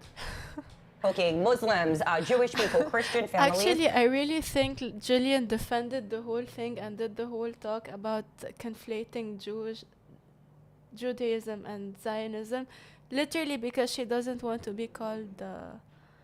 And I think she just doesn't understand. She doesn't know. So what is it? What is Zionism? Yeah. I'm from Israel, but like I don't really know what's happening over there. Can you teach me? And Grok, what's happening over there? They're so. Who want to see an opt-out over option them. available for a range of books that have been introduced for pre-K and She really looks a lot like Katniss, bro. It's distracting. elementary school children. Now, initially, when this push came out, that was a part of a whole, inclusivity push back in 2022. They said they were going to release these books and distribute them to the children. However, they would make parents aware, and there would also be an option to opt out. By 2023, that was rescinded, and this is why the parents are now taking it to the courts, because essentially what the schools initially promised them was retracted for no apparent reason. And for these parents, they want to be the ones to decide when they have these sensitive conversations with their kids, not the school. Yeah. And my perspective is there is nothing wrong with that. I think we should be. Amen. Wait, is this about banning books that talk about like gay stuff? So I'm just gonna go back a little bit. I missed what the main topic is here. Families, we're talking Muslims, Jewish people, Christian families who want to see an opt-out option available for a range of books that have been introduced for pre-K and elementary school children. Now, initially, when this push came out, that was a part of a whole... Okay, so parents want the right to approve books for pre-K. No name. Gifts 5. Do not worry. Memberships. Thank you, no name. And congrats to our new members. W's in the chat for no name. Inclusivity push back in 2022. They said they were going to release these books and distribute them to the children. However, they would make parents aware, and there would also be an option to opt out. By 2023, that was rescinded, and this is why the parents are now taking it to the courts, because essentially what the schools initially promised them was retracted for no apparent reason. And for these parents, they want to be the ones to decide when they have these sensitive conversations with their kids. Never. I don't want my kids to learn about the gays. I don't want my kids to learn about the blacks. I don't want my kids to learn about the transes. No inclusivity in my school. God damn it. Disgusting. Not the school. Yeah. And my perspective is there is nothing wrong with that. I think we should be. Amen. We should be dealing with these things within our families and not deferring to the school system to take care I don't want no blue-haired hippie teaching my kid about gays and drugs and all that sort of shit. We do that in our house. God damn it. of it. So, I mean, I'm in full support of these families who are seeking recourse for this and who want to maintain the rights over what their children learn. I mean, for me, there's nothing wrong Then with homeschool them. You want to control what your kids are learning? Homeschool them. You want to send them into public school? They got to learn what everybody else is learning. They got to learn sex education. They got to learn about slavery. They got to learn about all the horrendous shit the U.S. did in the past. They got to learn that other sexes exist. They got to learn that people can be gay. They got to learn that shit. If you're not going to teach them at home, they got to learn somewhere, yo. Stop, like, they're getting into book burning now. So there's a few other details to this that I think are super relevant, because what we're talking about here are not high school students, we're talking about elementary school students. Mm-hmm. And what I thought was really fascinating about how this school district approached this issue is, you know, given the nature of these books and how it brings up things like same-sex couples, you would Vince Lasagna said, do they learn about the gays in school in Lebanon? Yeah, shut up. Vince, are you being sarcastic? Are you saying that I work in a U.S. public school, it's bad, the teachers are out of control? You mean like the teachers are teaching kids about too many things, Vince? Elaborate. Elaborate, Vince. I'm not liking where this is going, though. I ain't liking where this is going, Vince. What are you saying about Lebanon? Yeah, you can learn about gay people in Lebanon, bro. How would you know? Are you telling me the schools in Lebanon are more open-minded than American schools, Vince? Because gay people exist, my man. And if they exist, you're going to fucking learn about them in school. You know what I'm saying? You walk into a math class and there is no math posters. It's all gay posters. I am gay and I feel attacked. Well, if you're gay, then you're allowed to be as homophobic as you want, Vince. We're not going to correct you here. But, like, seriously, does that actually happen? That's probably like an extreme example, bro. I think the stories just get blown way out of proportion and it becomes something that it's really not. I highly doubt there's gay posters in a math class. They're saying he's just trolling. He's just trolling. Good job, Vince. He's a member anyways, but maybe he just got gifted the membership and he's being an asshole right now. But we're kidding, Vince. We appreciate you. I mean, look. I've heard the extreme stories of, like, a teacher was, has a litter box and is peeing in a litter box. This is just all anecdotal shit, you know what I'm saying? I don't think it's actually real. Anyways, let's keep going. typically find this type of curriculum in the context of health, right? Like health curriculum. But the school district decided to put it under the context of literature and English. And so I wonder if they did that intentionally to prevent the opportunity of parents to opt out. Because if it's in the context of health and let's say sex ed, that's when you have an opt-out option typically when it comes to some of the more controversial issues that religious parents have problems with. Now in this case, elementary school, we're talking about 4th graders and 5th graders, super young, like 8, 9, 10-year-olds. You're talking about same-sex couples. Yeah, I agree. I think that especially religious parents want the opportunity to opt out so they can broach these topics with their kids themselves. And they're not trying to ban these books. That's a really important distinction here. They're saying, you know what? Keep teaching, using these books, that's fine. We just want the option to opt out. And I think there's nothing wrong with that. The fact that the school district wants to prevent that, I think, is super problematic, to be honest. So I agree with you completely on. I mean, I don't know how I feel about that. I don't have kids, so I don't have that problem right now of like, okay, who's going to teach my kids what? I mean, if parents want to opt out and if they're not banning the books outright and parents who want to teach their kids, if you're just giving the parents an opt-in, opt-out option, that's okay, I think. As long as you're not banning the books outright and then dictating what is allowed to be taught and what is not allowed to be taught. If a parent is like, hey, I don't want my kid to learn about this, that's your fucking choice at the end of the day. Teach your kid what you want. I'm fine with that, whatever. That I want to go back to the days where we're just reading like Clifford the Red Dog or whatever. We leave it to the parents. And I'm speaking as a Christian myself. Like I would feel, if I had kids today, I would feel deeply uncomfortable if my kids were indoctrinated and had no choice of stepping out. And you can opt out of sex ed classes. People are given that choice. But when you say indoctrinated, like it's learning about gay people is not indoctrination. Like no one's indoctrinating your kids. They're teaching them about people that exist in their everyday life. You know what I mean? Friends, family. Maybe they're gay. They're teaching them about themselves. Like, chill out, come in, and all this fucking shit, like. Yeah, this wording is so dangerous because she makes herself seem as so innocent and harmless. I want the right thing, but she's making another group of people like really evil or like up to no good. She's like the most extreme. It's just weird. She's the great replacement one. Froggy Friends gifted 5 Do Not Worry memberships. Thank you, Froggy. W's in the chat for Froggy folks. Oh, but you can't for these books. Well, the issue was they did promise an opt-out initially, though, and that's the thing. When it was introduced in 2022, it's like, so why are you going to offer that and then rescind it a year later? I can see why people would feel a way about that in any context. Let me get comfortable for this one, because I'm alone. I listened. Hold on, sorry, Jillian. Hold on. So I listened to the entirety of the Supreme Court hearing on this, and I thought it was really interesting because, one of the arguments that the defense made, and in this case, the defense, of course, is the school district, is, look, we wanted to give an option to opt out, but it became too difficult to do so. This is a diverse school district with a lot of different religions. We're talking about Muslim religion, Christian religion, all sorts of religious folks. And making the accommodations for these students to opt out was difficult because where are the students going to go? We need to have teachers to take care of them as the other students are going through the curriculum. But yeah, that's weird. Exactly. Like if I opt out, if my parents opt me out of reading a certain book, what do I do when the rest of the class is reading the book? Do I get like another book to read? And then does the teacher now have to teach 2 books essentially? She has to teach this one half of the class that refused to read the gay book. She has to teach them a lesson, and then she has to teach the kids who read the gay book another lesson, and then she has to correct 2 sets of tests because they're being tested on 2 different things.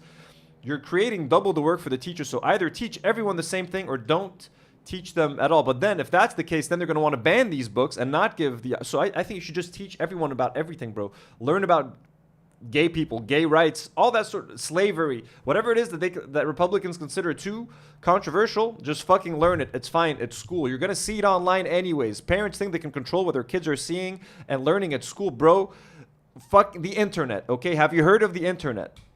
So you can't make that distinction. And if you're going to make that distinction and it's going to make it harder for people to learn, then they're not going to learn. Just fucking teach it to everybody, yo.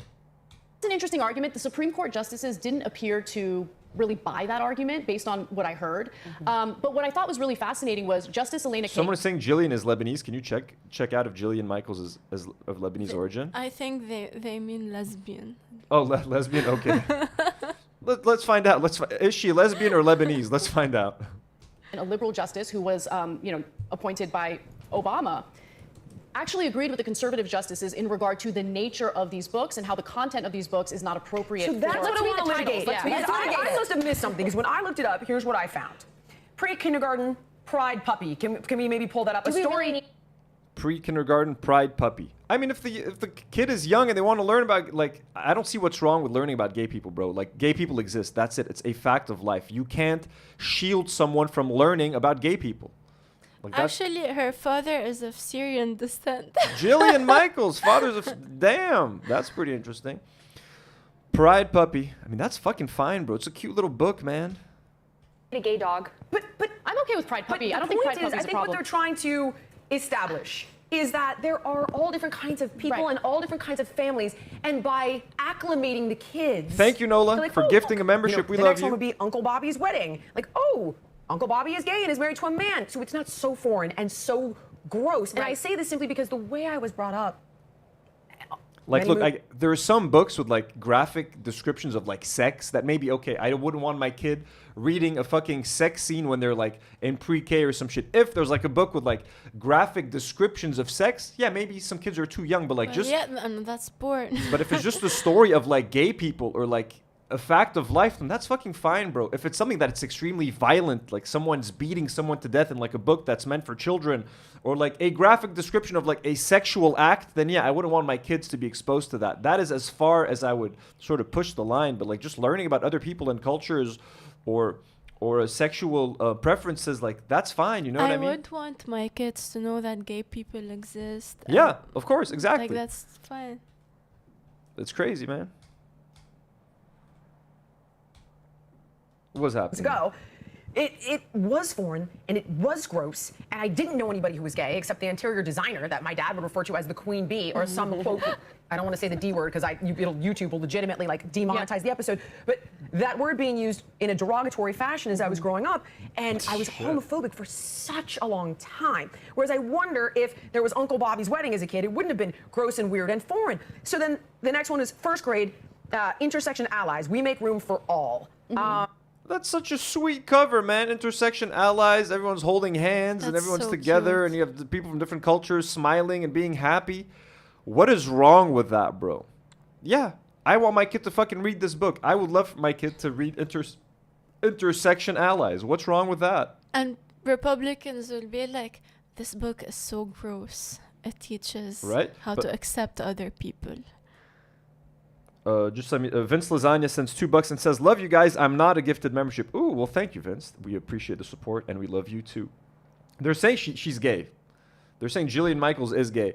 But wait, did she say she was homophobic for a long time? We just like glossed over that. Second grade, My Rainbow, a narrative about a mother supporting her transgender daughter. Whoopsie. Now that one, I Said she was homophobic for a long time. who was gay, except the interior designer that my dad would refer to as the queen bee, or some quote. I don't want to say the D word because YouTube will legitimately like demonetize. Her dad called the interior designer the D word. What's the D word? I can't say it. I don't want to get. It's a slur. Okay. It rhymes with spike. Oh, okay. Yeah. episode, but that word being used in a derogatory fashion as I was growing up, and I was homophobic for such a long time. Whereas I wonder if there was Uncle I hated gay people for so long. Bobby's wedding as a kid, it wouldn't have been gross and weird and foreign. So then the next one is first grade, intersection allies. We make room for all. Second grade, My Rainbow, a narrative about a mother supporting her transgender daughter. Now that one, I get it. Transgenderism in kids is tough when it's a separate conversation, but especially when it becomes medicalized, then you lose me entirely. It's social transition is When it becomes medicalized, you lose me. So wait, what is it? also really controversial, but Again, nevertheless, slippery. transgenderism in kids, a narrative Oh, about a I want them to talk about that, bro. So My Rainbow by Trinity and Deshawn illustrated. So it's a book about raising a trans child. Just some thoughts sends £2 and says, gay makeup artists, good. Gay books, bad. Exactly. Save the gay makeup artists, but do not save the gay books. Yeah, supporting her. Jillian is actually married to a woman. Oh, she's married, so she is She's gay. been married twice. To two women? Two women. Damn. Jillian. Lesbian Zionists are my favorites. Okay. Transgender daughter. Now that one, I get it. Transgenderism in kids is tough when it's a separate conversation, but especially when it becomes medicalized, then you lose me entirely. It's social transition is also really controversial, but Again, nevertheless. slippery What a slope. great ally, you know what I mean? She's gay, she's married, she's happy she got her rights, but trans rights, fuck that. Once it becomes medicalized, you lose me entirely. You support Hamas, you've lost me, man. Can you imagine a trans Hamas supporter? Jillian Michaels would just kill herself if she sees that person. She wouldn't know what to do with herself, and she would just like. Anyways. I get it. Prince and knight, a fairy tale where a prince finds love with a knight. So, in my opinion, they're not like leather daddy goes to the bar. Right. You know, it's not sexually inappropriate. It's exposing kids to love is love. Don't let it be creepy and gross. It's kind of cute. The prince going out with a knight. That's kind of a cute little book. You know what I mean? Mind if I make a little No, point go, here? So do there it. is one example that I want to bring up that I personally, Do it. I would not be okay with my children reading this because I think Maybe this I missed one. I think this sparks confusion. Sometimes I just use one set of pronouns. Sometimes I When she says sparks confusion, she's just saying she's worried it's going to make her kids gay. You know what I mean? If I have a boy, I have a straight boy, all right, he's into sports, he's into the football, he's into Crocodile Dundee, all right? he's into spending time with wallabies at the Barbie. All right, if he reads one of these books, if my straight boy reads The Prince and the Knight, is he suddenly going to want to eat penis? Are they going to make my little boy gay? And I don't want my boy to become gay. All right, I want him to see a wallaby and to want to shoot the wallaby. Okay, like a straight man would. We need to shoot the wallabies at the Barbie. That's what's going to happen. All right, you see a koala? I want you to shoot the koala. I want my son to be a tradie. I want him to work with his hands. I want him to be an electrician. I want him to lay some pipe down on the floor. I want him to be a plumber. Okay, if he reads The Prince and the Knight, my straight boy, my straight tradie boy is going to be gay. And I refuse that. All right? What the ending? I don't want my boy, I want him to shoot wallabies. Number one Australian pastime is shooting wallabies. All right, enough. People like your They like you like the wallaby accent, yeah? change my pronouns. Sometimes I use all the pronouns I can think of. My pronouns are like the weather. They change depending on how I feel. This is not a healthy message to be sending children. Not Wait, what? My pronouns are like the weather. They change depending on how I feel. Well, okay, that is a stupid lesson. Let's keep it real. Shouldn't you pick a couple of pronouns and stick to them? Don't make it confusing for people, okay? But okay, sometimes I just use one set of pronouns. Sometimes I change my pronouns. Sometimes I use all the pronouns I can think of. Well, little Billy, you're being fucking confusing as shit, bro. Okay? Pick a couple of pronouns, but stick with them. My pronouns are like the weather. They change depending on how I feel. And that's okay because they're my words. I'm sticking to the Australian accent, folks. Dreadful Utopia sends £2 and says, your Australian seems to be from England. Well, blimey, mate, all right? Bloody hell. Let's keep going. Yeah, this is a bit confusing. I'm going to give Lindy Lee or Katniss Everdeen changing pronouns every 10 minutes is going to be a bit annoying, okay? They change depending on how I feel. This is not a healthy message to be sending children. Not only that, there was another thing that was quoted in an article. By the way, It's not that deep, Oh, it's though. a book about like, being non-binary. Like, how many pronouns do you have when you're non-binary? Don't you have a set of pronouns if you're non-binary? Isn't it they, them? they, them, or some people, I think, like interchangeably use he or she, literally depending on how they feel. Like, Okay, I've heard of that. But like, have a limit. It should be like either he or she. I think, no, for a kid, you should at least teach them to figure out themselves first, and then as they grow older, I think they will most definitely learn more and figure out themselves. Then we unleash the more pronouns. But that's if that's in there, you're correct. Wait, and also, not only that, within a book, they were actually asked to engage in an activity where I believe it was grade 2 children were instructed to pick out certain words. The words were inclusive of things like drag queen, leather, underwear. Yeah. All right, that's outrageous. Just- If that's in there, you're 100% right. Jillian, I totally get what you're saying. These are the- My main issue is that this thing has largely become a social contagion. I agree that there is a large portion Transgenderism of talking the about. and even gayness. Honestly, I would say even gayness. The rate of women who identify as bisexual has gone up. Gayness is, what did she say? It's a. Did she call it like a disease? She called it it's a social contagion. It's a social virus. These gays, and she's saying that, by the way, to a gay person. Let's keep in mind, Dan Ahmed sends $2 and says pronouns are like the weather. I guess so, Dana. Learning new things every day. But wait, is she saying that gayness is a social disease? I totally get what you're saying. My main issue is that this thing has largely become a social contagion. I agree that there is a large portion Transgenderism of talking the about. and even gayness. Honestly, I would say even gayness. The rate of women who identify as bisexual has gone up astronomically. The rate of people who identify as non-binary has gone up astronomically. Oh no. Kids are easily influenced. And yes, a large part of that is the fact that this Bisexual is women. Help. Gayness, folks. There's gayness everywhere. My son we were sitting with the wallaby and chilling at the Barbie, and he saw, all right, he became gay because he read The Knight and the Prince. Gayness has taken over my son, both my sons, my twin boys. socially acceptable, so some of them are more confident to be able to speak out about who they really are. But when we look at the stats and we see that my mom's generation, Gen X, was identifying as LGBT as a rate of 4%, and Gen Z is now identifying at a rate of nearly 25%. Well, that's because when your mom, no offense to, I don't know how old your mom is, if your mom came out as gay, they would like fucking burn her at the stake. Okay, your old ass mom lived in a world where it was scary to come out as gay because of social fucking pressures and judgment and like fucking sin, whatever the fuck year she was born. Okay, it's way more, people are way more open now. People are way less afraid to come out as gay. There's less social stigma. The world has evolved. So yes, there's going to be more gay people in 2025. There's going to be more people comfortable coming out as gay in 2025 than they were 50 years ago when your mom was a kid. Like, that makes fucking sense. Of course, bro. Of course, there's the example of like right-handed versus left-handed people. The rate of left-handed people has increased with time because back in the day, it used to be like weird to be left-handed, so people would report it less.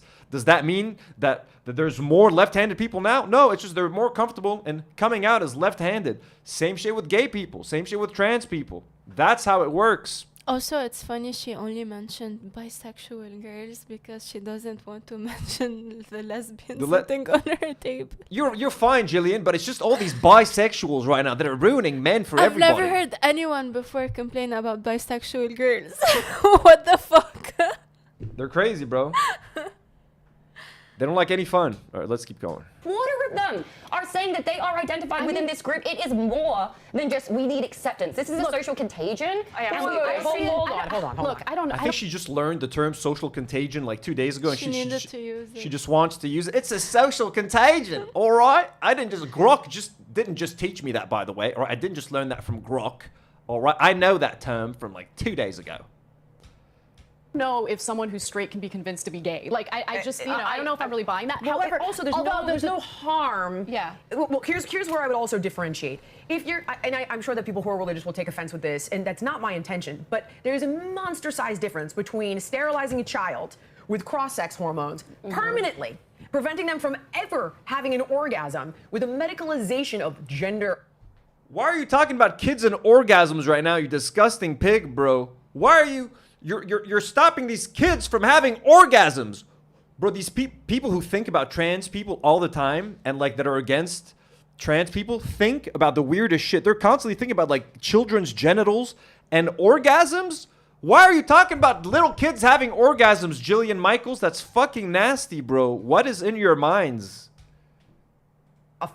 Preventing them from ever having an orgasm with a medicalization of gender-affirming care, gender dysphoria, then your kid, a boy kissing a boy, a girl kissing a girl. That's why I agree with that. That's why we should divorce LGB from T, because the T is just like making everything, just frankly contaminating all of it. Okay. Contaminating.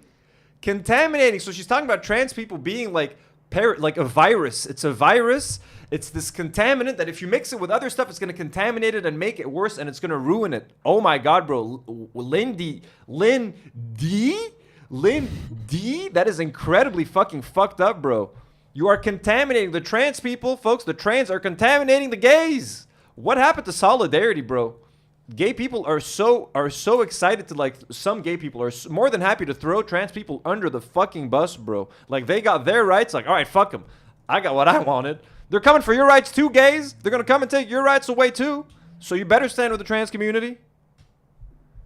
We're going off the rails a little bit here in regard to like the actual case, because the case is specifically pertaining to individuals who have a sincerely held religious belief, right? So you can be as offended by the curriculum as you want.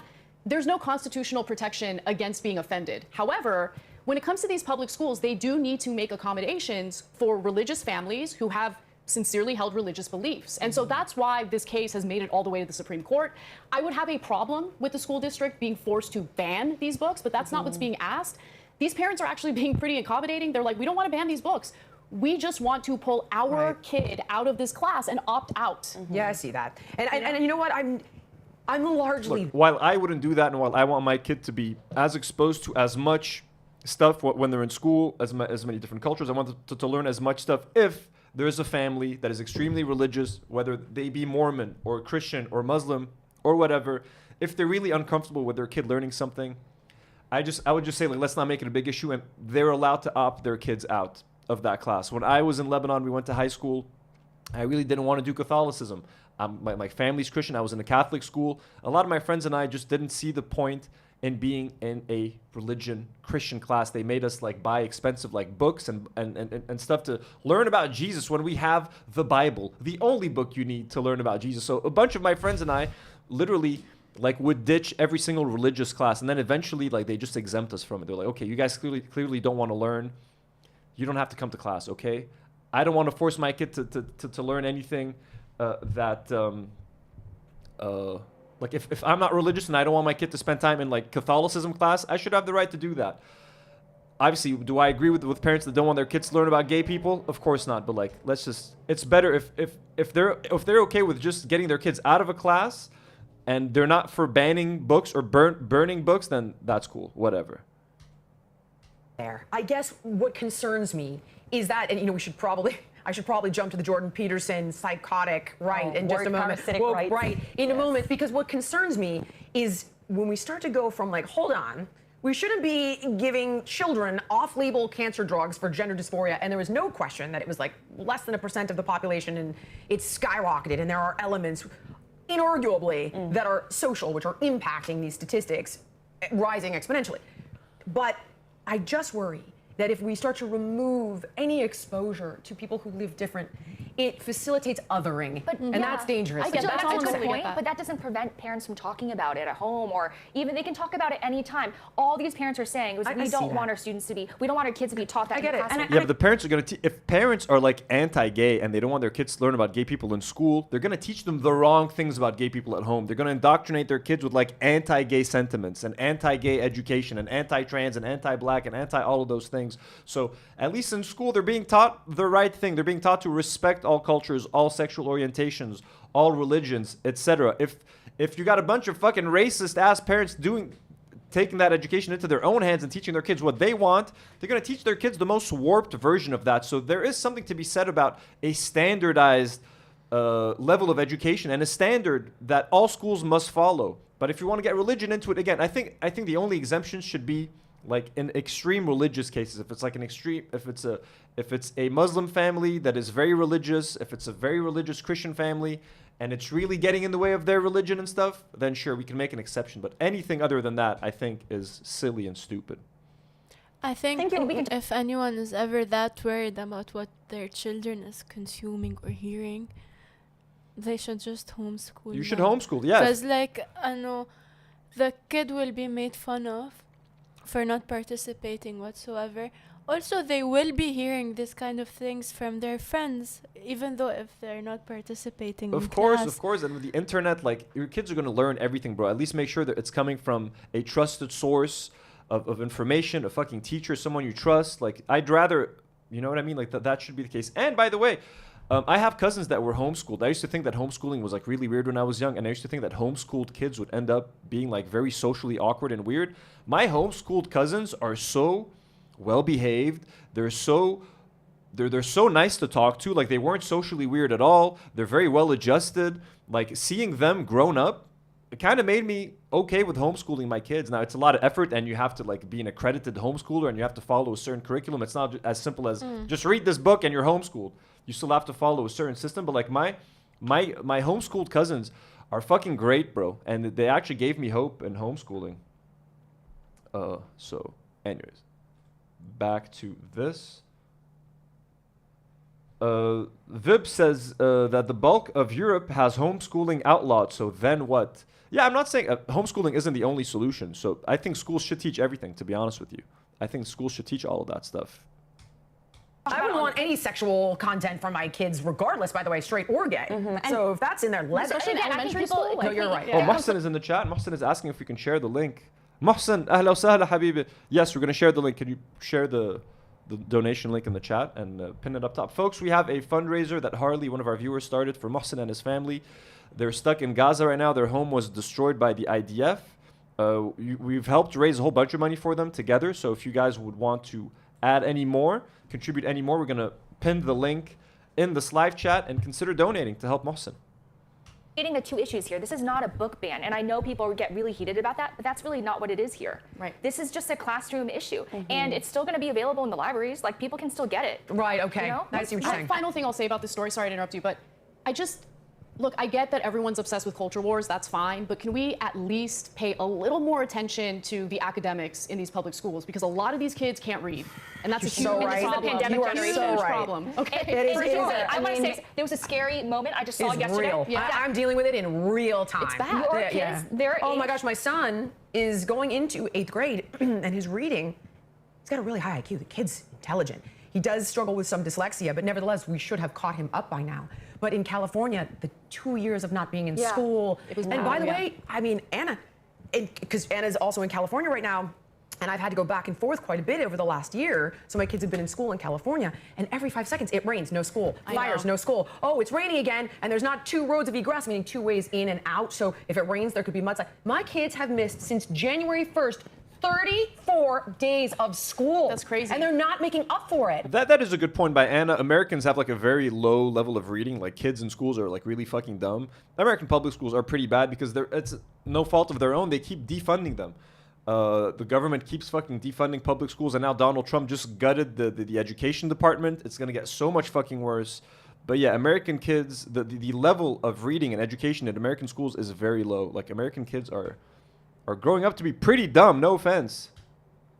And it's bananas what's going on, at least in California, which is a bit of a I went off piece there, but it's No, a huge you're problem. right. Can I just say one thing about this generation? And to Anna's point, this pandemic generation is suffering. It's bad. I just saw It is something bad. yesterday that these kids have trouble identifying angry facial expressions. They just can't read it. They have trouble reading social cues. Like Is they that 'cause of the can't. mask? Because everyone was wearing a mask during That that too, time? but also because they didn't have The these mask? interactions in their most formative eras. They had. Well, no, it's not the mask, Katniss. It's definitely the 2 years of COVID definitely fucked young kids up. I was an adult when COVID happened. I was in my fucking 30s, man. I think I turned 30 during COVID, or like 31, bro. And I spent a year and a half alone at home with my cat.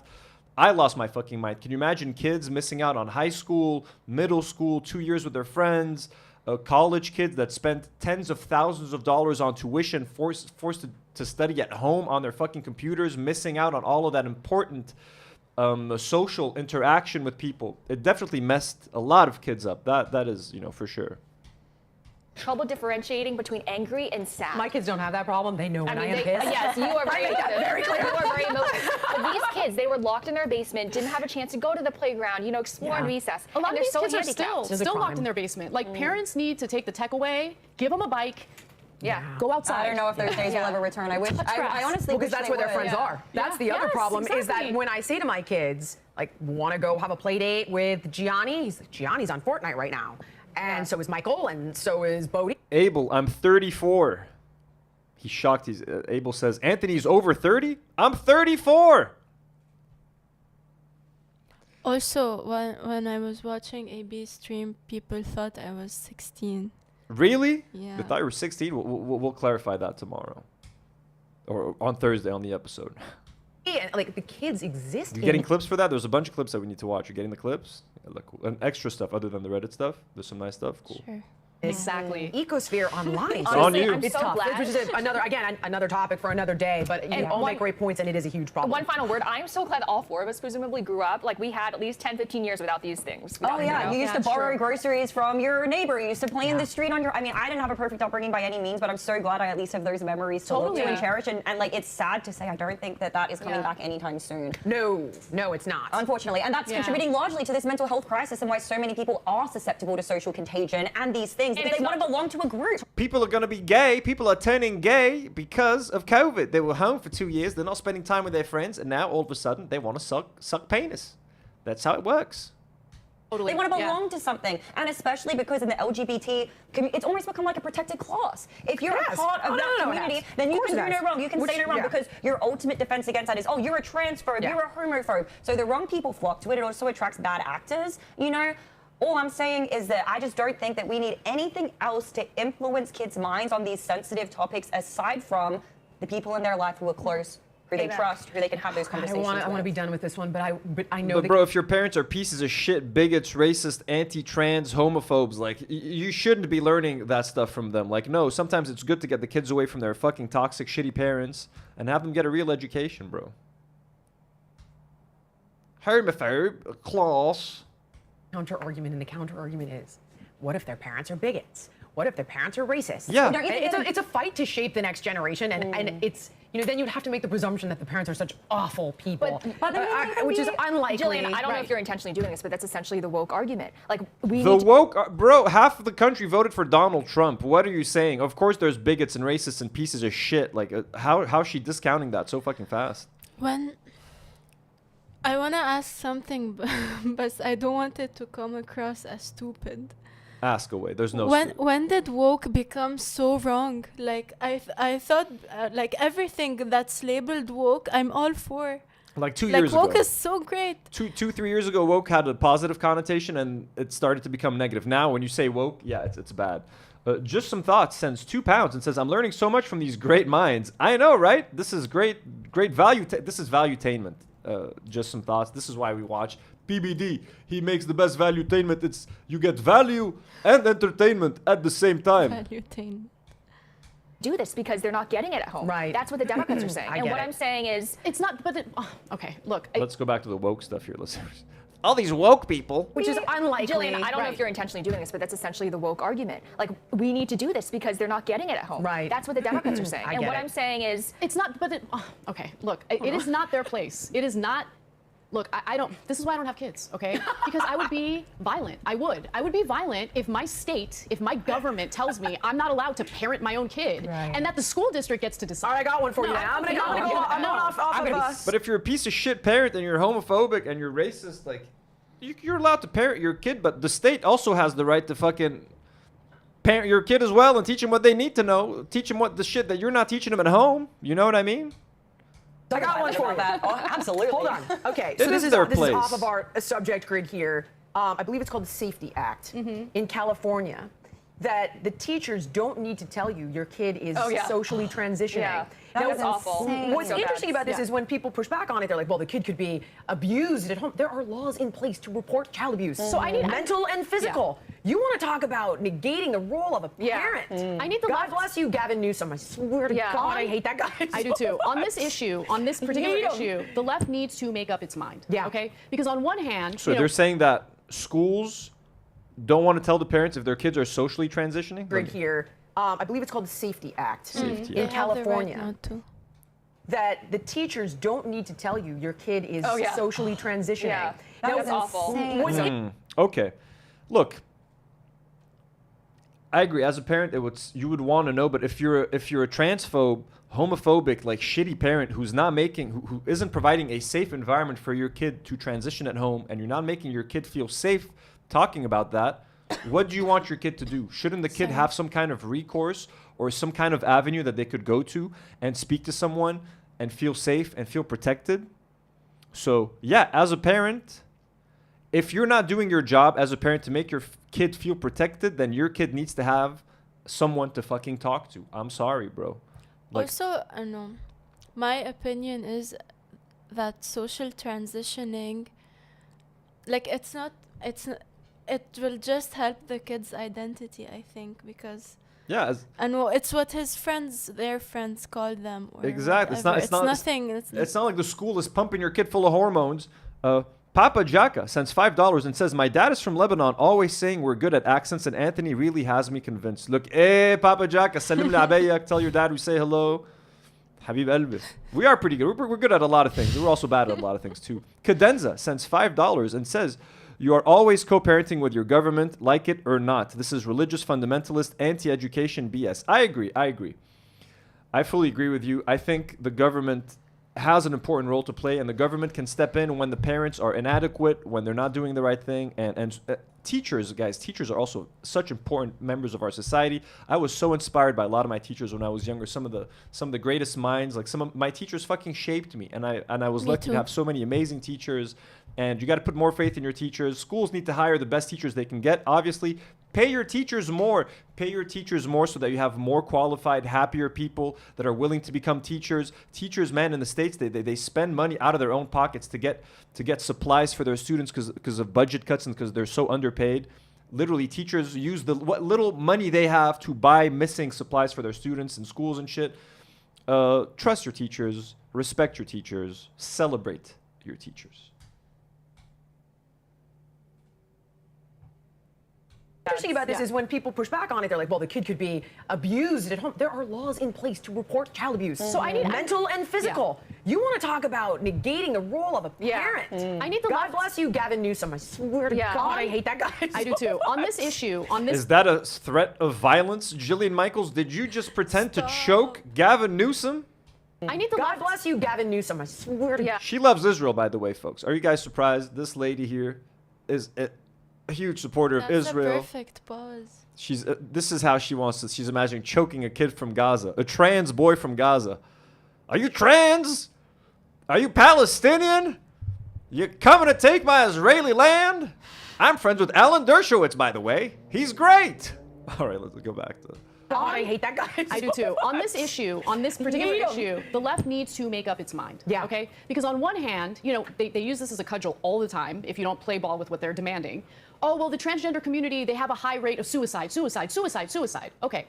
So you're telling me that you are going to keep the identity of parents' children away from them, hide the fact that their child might be transgender, knowing full well that there's a high rate of suicide among transgender youth. Right. That's a little bit problematic. And social trends. But what if their parents knowing will make them more likely to commit suicide? What if that kid is afraid to tell their parents, hey, mom, I feel like a boy? What if you go tell your parents, I feel like a boy, and they fucking whip you with a fucking belt? Or they fucking, your dad beats the living fuck out of you. Or they call you crazy. Or they threaten to kick you out of the house because you're trans. They don't want anything to do with you. Yep. What if they bring a fucking priest at home and have him fucking talk to you about the weirdest fucking shit? What if they enroll you in some kind of therapy, some kind of fucking, those conversion schools? They do crazy shit, like really. Like, yeah, in that case, the kid should have a safe person to talk to, whether it's at school, whether it's at a hospital, a social worker, whatever. Just some thoughts, sends 2 pounds and says, but Israel is so pro-LGBT. Of course, that's called pinkwashing. They send gay soldiers to like blow up buildings. Like, look at these gay soldiers blowing up a building. Isn't that great? Gay rights.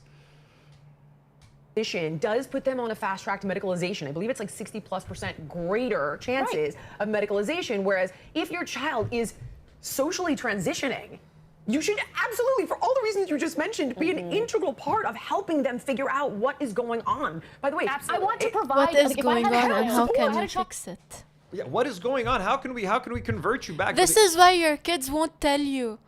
Exactly. So someone in the comments said these ladies are all just conservative light. Exactly. This is just diet conservatism. Like Anna is as close to a leftist as you can get, and she is, you know, at this point a centrist. Like she is teetering on the edge of being a Republican, and she's the most open-minded person on this panel. So it goes to show you this is a mostly centrist to this is a Republican panel with some centrism. That's what's happening here.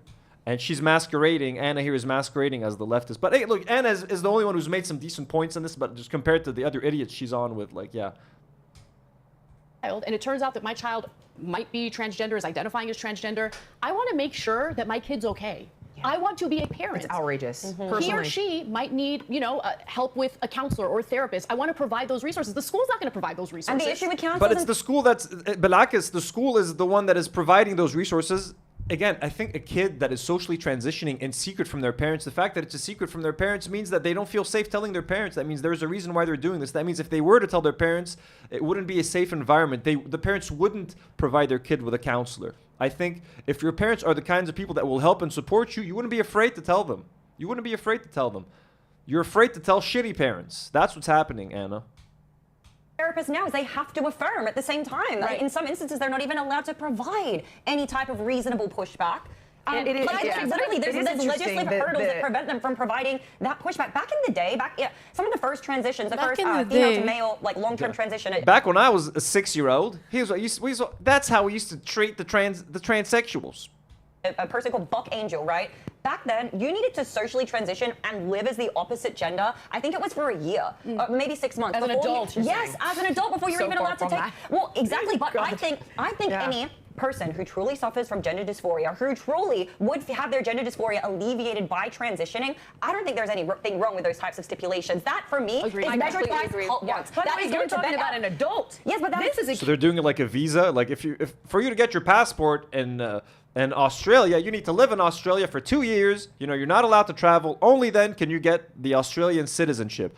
Is this what you want to do for trans people? You need to socially transition for 2 years, and only then can you medically transition. Bro, if the person is an adult and they're over the age of 18, let them do whatever the fuck they want. Why are they so bothered? They're not fucking hurting you. Now, okay, if it's for children, if it's for minors, a lot more should go into medically transitioning minors. If you're gonna do like hormone, I'm not a fucking expert. I don't know when is the right age to give kids hormones, or if you should ever give a kid hormones. Minors they're not allowed to like surgically transition. I think they're not. So this is such a Republican lie.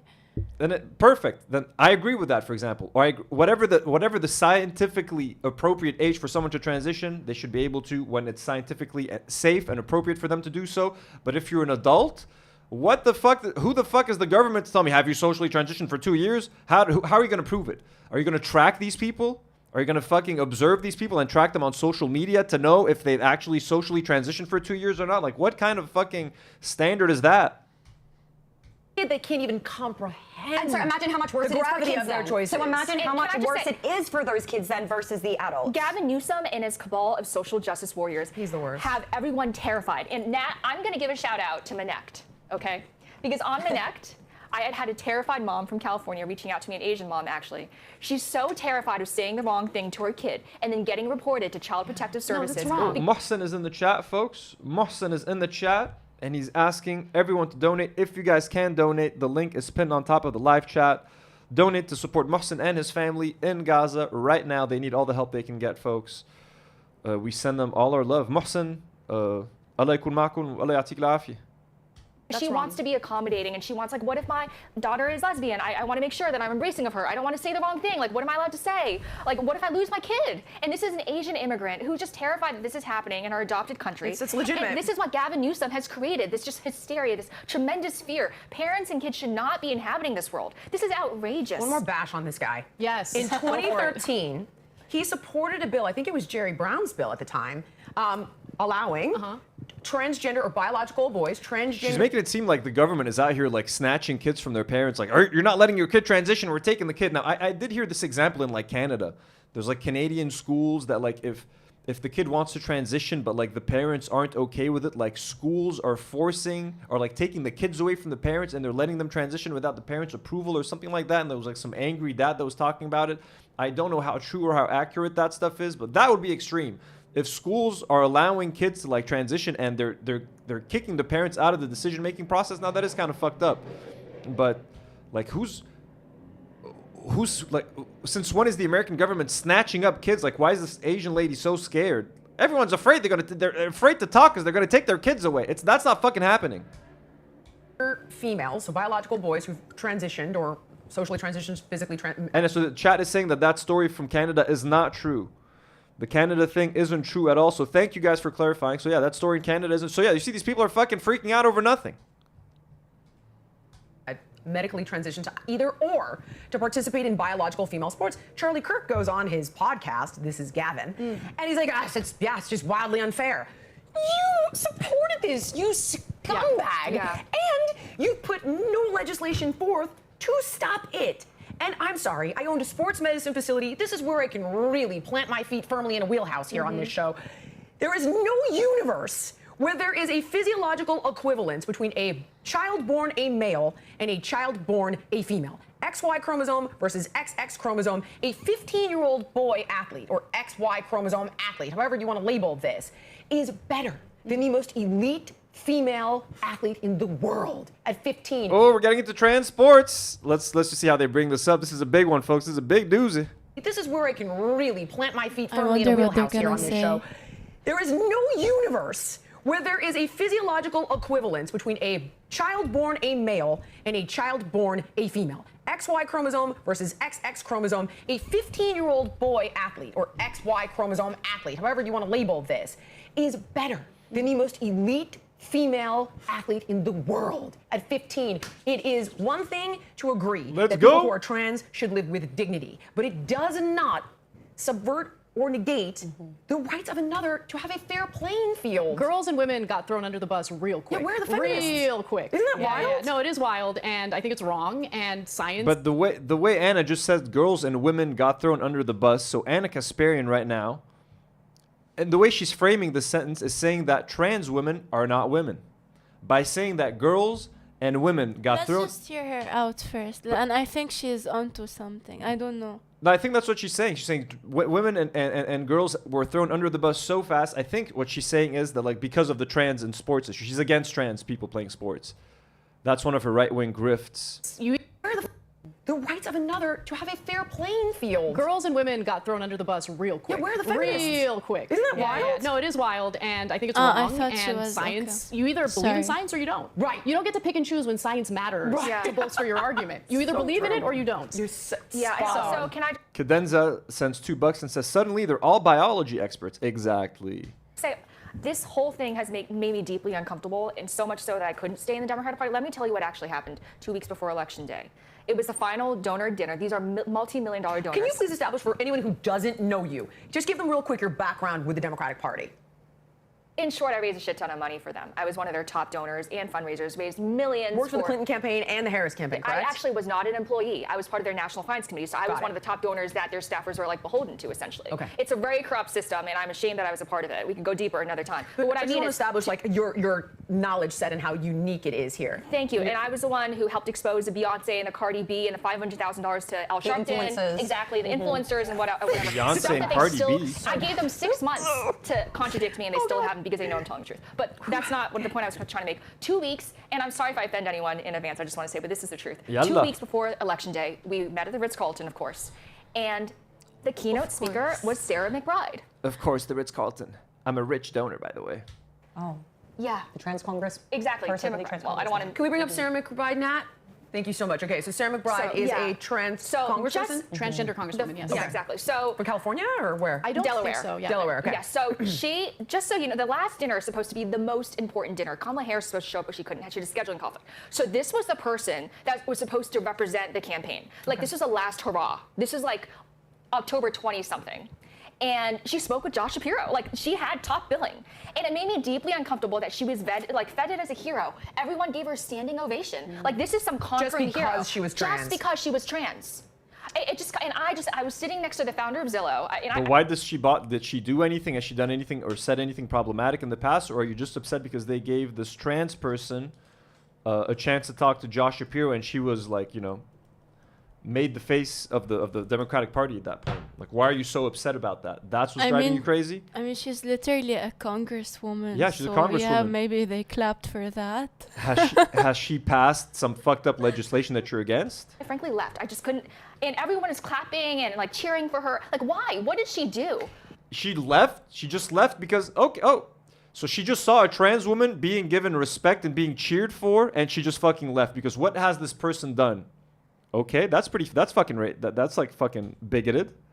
Let me bring up a point actually that I can relate to personally because I want to shield you from this. She literally saw a trans person shaking hands with Josh Shapiro, who's a piece of shit Zionist, by the way. People clapped for her, and she got so uncomfortable she had to leave. Okay, cool. Lindy? In the event someone thinks that it's because you're anti-trans. Being a gay person, I've never understood gay pride. Now, I'm not ashamed to be gay anymore. As I mentioned, in your mom's generation, God, Gen bro. X's generation, there was a huge amount of homophobia, and now arguably the pendulum has swung obviously the other way. With that said, I never understood that concept because it's like, what is there to be proud of? I didn't accomplish this. I'm not ashamed. Oh my God, bro. These people are like such self-hating everything. I She's a can't. self-hating Like, gay I'm over person, bro. this. Like, why do I have to be proud of? It's not the fact, like, it's so that you're not ashamed because gay people were made to feel shame for who they were and who they love and how they want to live their lives. That is why you fight it by saying, no, and I'm saying this as a straight person, but that's how I interpret it in my head. Because straight people have put gay people down so much and tried to make them feel shame for who they are, their response is, no, we are proud, and we are proud gay people, gay pride. It's a response to being made feel like they are less than. That is why you are proud. That is why we celebrate gay pride. You know what I mean? To make people feel good about themselves. How is it so fucking hard to understand? Ashamed of it. I'm proud of a best-selling book. I think in the beginning, gay pride was meant to make people who might be in the closet and they're terrified of their identity not feel comfortable, Right. Yes. feel pride about what Thank their you, identity Anna. is. So I think that gay pride actually made a lot of sense. You do? See, I was like, right. Dude, Anna, I mean, how crazy is this that Anna Kasparian is the one making the most sense on this fucking panel, bro? Even despite me disagreeing with a lot of the things she's been saying and doing lately. Like, Anna, thank God for fucking Anna being there, bro. Now, I mean, I remember years after gay marriage was legalized and everyone seemed to be pretty accepting of let gay it go. couples. That's when it kind of became a little weird, right? Because it's like, all right, I mean, everyone's on board now. Yeah. I don't know. I mean, I haven't really seen anything from Sarah McBride that makes me uncomfortable. Sarah McBride doesn't seem to go around you're like suggesting suggesting that that's not the the fact that point. she's celebrated just because she was by virtue of her accomplishments. Exactly. To be fair, I mean, there are a lot of people in the country who are pretty hateful toward transgender people, even when they're not causing any problems. That's true. When we're not talking That's about, true. you know, medicalizing children. I mean, Absolutely. But if she's competent at her role, then what Yeah. does transgenderism have to do with it? And that Yeah. so she should be celebrated on the basis of She your work might- that you're doing to get She transitioned might versus have been- she might have- transgenderism. I'm not entirely sure, so don't quote me on this, but I think what makes her different is she might be the first United States Congresswoman who's transgender. She is. I'm pretty sure that So she it's is. historic, and that I was get the whole So, yeah, it's a pretty historic thing. It's something worth celebrating. I don't get what's so fucking wrong about that. And Nancy Mace trying to change the Capitol Hill bathrooms and all of she's But absolutely the again, first I trans can't believe congresswoman. I'm again the person saying it. For me, it's not an accomplishment to be that. I agree. I completely agree with you. I agree thank 100%. And I agree with what you said as well, Jillian. I think that maybe at the time when you've been relegated to the back of society and people don't care about you and you're disparaged and this and that, it makes sense to take the opposite turn when you're trying to make people accepting. Hence pride back in those days. But nowadays, what rights do gay, trans, lesbian people not have? If anything, they're more of a protected class than the average. What rights do they not have? Bro, you have That's states that are trying to make gay marriage illegal in fucking 2025. You have people trying to strip away rights from trans people. Trans people do not have the same rights as fucking straight people, bro. I'm sorry. And still gay marriage in the States is a thing, but like, do gay partners have the right to like leave everything to their partner? Is it treated the exact same as a straight marriage? I'm not sure, but like, to say that they have the same exact rights is fucking insane. More rights. They're a more protected class. They're a protected class that have more rights, they have actually. everything. That's why people are transitioning, folks, to get more rights. They get health care. Did you know that? They get $10,000 check and health care. Free health insurance. Person. I make the same argument when people say, oh, there's so much misogyny and the women, they're so prevented from being able to have the same sex. What is preventing you as a woman from having success? What is preventing you as a gay or transgender person from having success? Nothing. We've already overcome all of these things. People like you, people like Lindy Lee, who sees a trans person and walks out of the room because she's disgusted. That's what's stopping them from being successful. What the fuck are you talking about? You got fucking parents banning gay books from schools. Why are we still talking about it? I mean, there's a reason why, obviously. Well, she's and it's a an pawn interesting. also. Jill, She was used as a pawn there. I mean, they clearly are using this individual to put her. Look how tolerant They we put her are. on a And pedestal, they're the bad literally. guys. And You're actually touching on something that I think has been a growing problem with the Democrats' identity, because especially beginning in 2015, and Senator Chuck Schumer, House Minority Leader, is on tape saying this during a Washington Post interview. They intentionally were moving away from working class voters and just kind of doubling down on their culture war identity. And like, what's to stop women from earning as much as men? Like, have they not heard of like the gender gap, like the wage gender gap? Like, women earn like 80 cents to every dollar men earn. Most industries are controlled by men, straight men. So straight men get better paying jobs. They get better positions. Men usually assume when they're hiring, they assume that women are going to have to take time off for the kids. So they can't commit as hard to the job. So they pay women less. They discriminate against gay people. They discriminate against black people. They obviously discriminate against trans people, bro. Like, what kind of bullshit is this? They're literally too privileged right now to see anything There's- else. She literally thinks and everything is okay and we don't need to fight for equal rights anymore. They're so dumb, bro. But I fucking love the show. I love how bad it is. When you do that, when you move away from the economic issues that used to make the Democratic Party great, Yeah, the Clinton and party. you just focus on culture wars, of course you're going to expect that. Of course they're going to use various people with different backgrounds as pawns for their political campaigns. I'm not surprised by that at all. But that strategy. I agree that Democrats use identity politics way too much, and like they were relying on identity politics for like the last 4 years. And like they tried to get Hillary Clinton elected just by the fact that she's a woman and she's not Donald Trump. But isn't it time to have a woman president? And Kamala Harris was chosen as VP just because she was a black woman, because so Biden can get the endorsement from Clyburn from a specific state. He was like, you need to have a black VP, so they chose Kamala Harris. Democrats do put way too much weight on identity politics, and that's true. But that doesn't mean that we have to excuse the shit they're saying. Ain't working anymore. Absolutely not. You know, people want to see their lives improved materially. Absolutely. And just simply, you know, putting certain people on a pedestal depending on their identity, I think most Americans are realizing that's not really That's not what improving we my want. life. You know? Thank God, but it honestly feels like it was just yesterday that was happening. Like, and it really was. It's still happening. The war is not done. Just the battle has been won. I The agree. war is still ongoing. And I want to say one thing to your point. Yeah. The T has absolutely hijacked the LGB. Let's not I don't conflate even the get two. the acronym though. I've never understood the acronym. So first of all, is it who you like to have sex with? Is it how The you? T has hijacked the LGB. Bro, Lindy's Oh my actually sitting God. here like pretending like she gives a fuck about gay people too. Like that's what's fucked. Like as a straight person, I'm just horrified at what these trans have done for the gays. Like what the fuck are you talking about? Like Jesus Christ. I mean, it's not like if Jillian were to talk about it, she'd probably say worse shit. She's like Yeah, I really want to hear what you she's have like to a say self-hating now. gay person. Let's see what you have to say about trans people. Identify, and Jillian, somehow everyone's in it.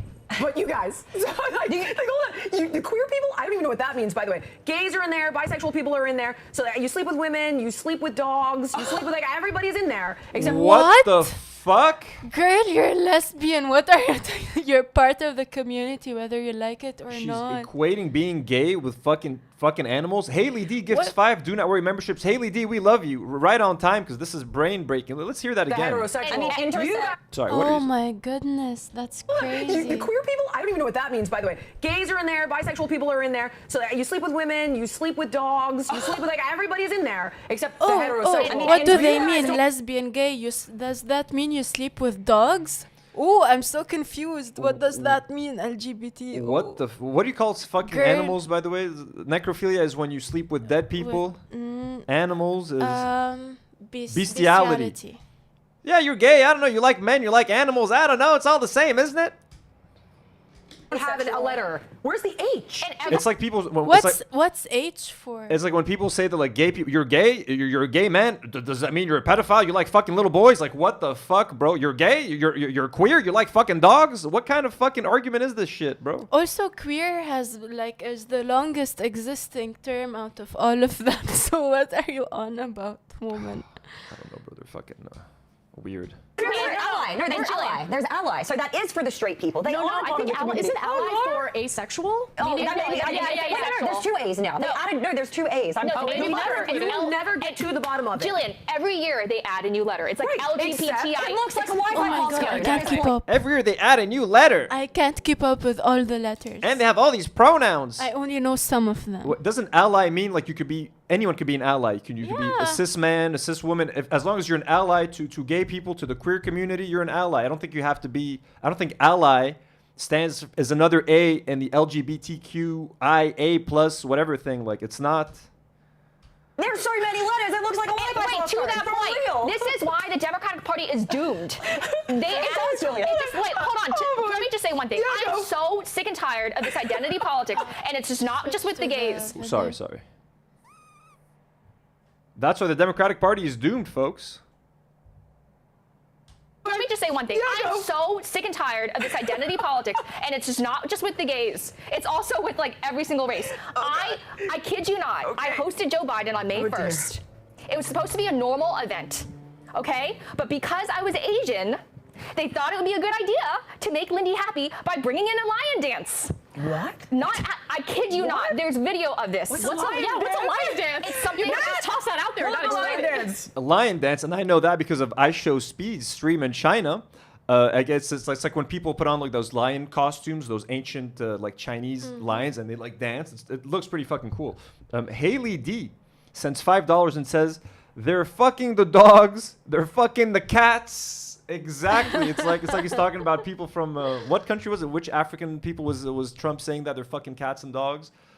It was an African country. Didn't he say that they're eating the cats and dogs? They're eating cats and dogs. Elections. Yeah, which the Haitians? The Haitians are eating the cats. I thought it was about the Arabs. No, the Haitians. KMA sends $5 and says, The "Don't forget, fucking guys, Arabs. she used to be homophobic. Past tense, exactly. She's Jillian is now an ally." Great, Is that just like come not to natural? terms. Sorry. Like she just has to come to terms with her sexual. Like you're married, it's fine. You can She's like ancient accept now, other though. gay people. She's like, Haiti isn't. Yeah, sorry guys. Haiti isn't African. I know. It's the Caribbean. Mistake, folks. Mistake.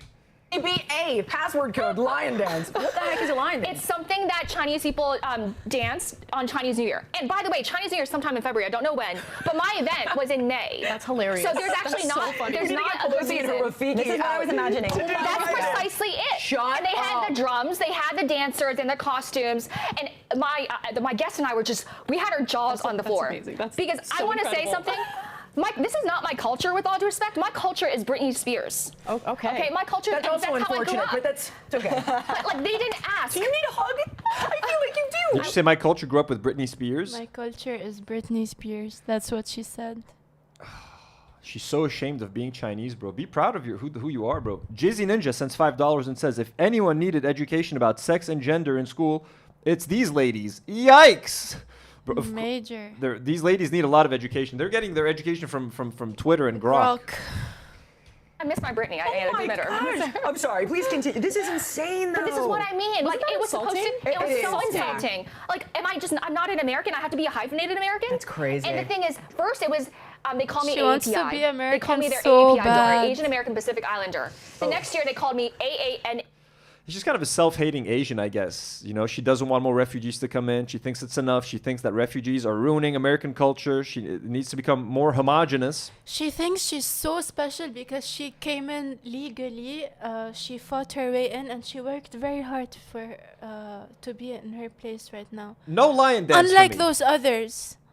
Now I do, but I also do understand, and I have no doubt that the Democrats also use people's identity to their advantage, and like they were more than happy to have an Asian person that would be Fuck like, the well, look at Democrats. the diversity that we have. But like it's her shame with it that's kind of annoying. Nuxalto sends $5 and says, "Pride Month is a commemoration of the 1965 Stonewall riots. In the 60s, the U.S. government raided gay bars and clubs, so the community fought back." Ooh, that's fucking awesome. Thank you for the context, Nuxalto. Let's go back to I always read that as Noxolotl. Noxalto. Oh, Please confirm. maybe that's how it is. HPI. Wow. And I was like, what the hell is that? They're like, oh, it's Asian American, Native Hawaiian, Pacific Islander.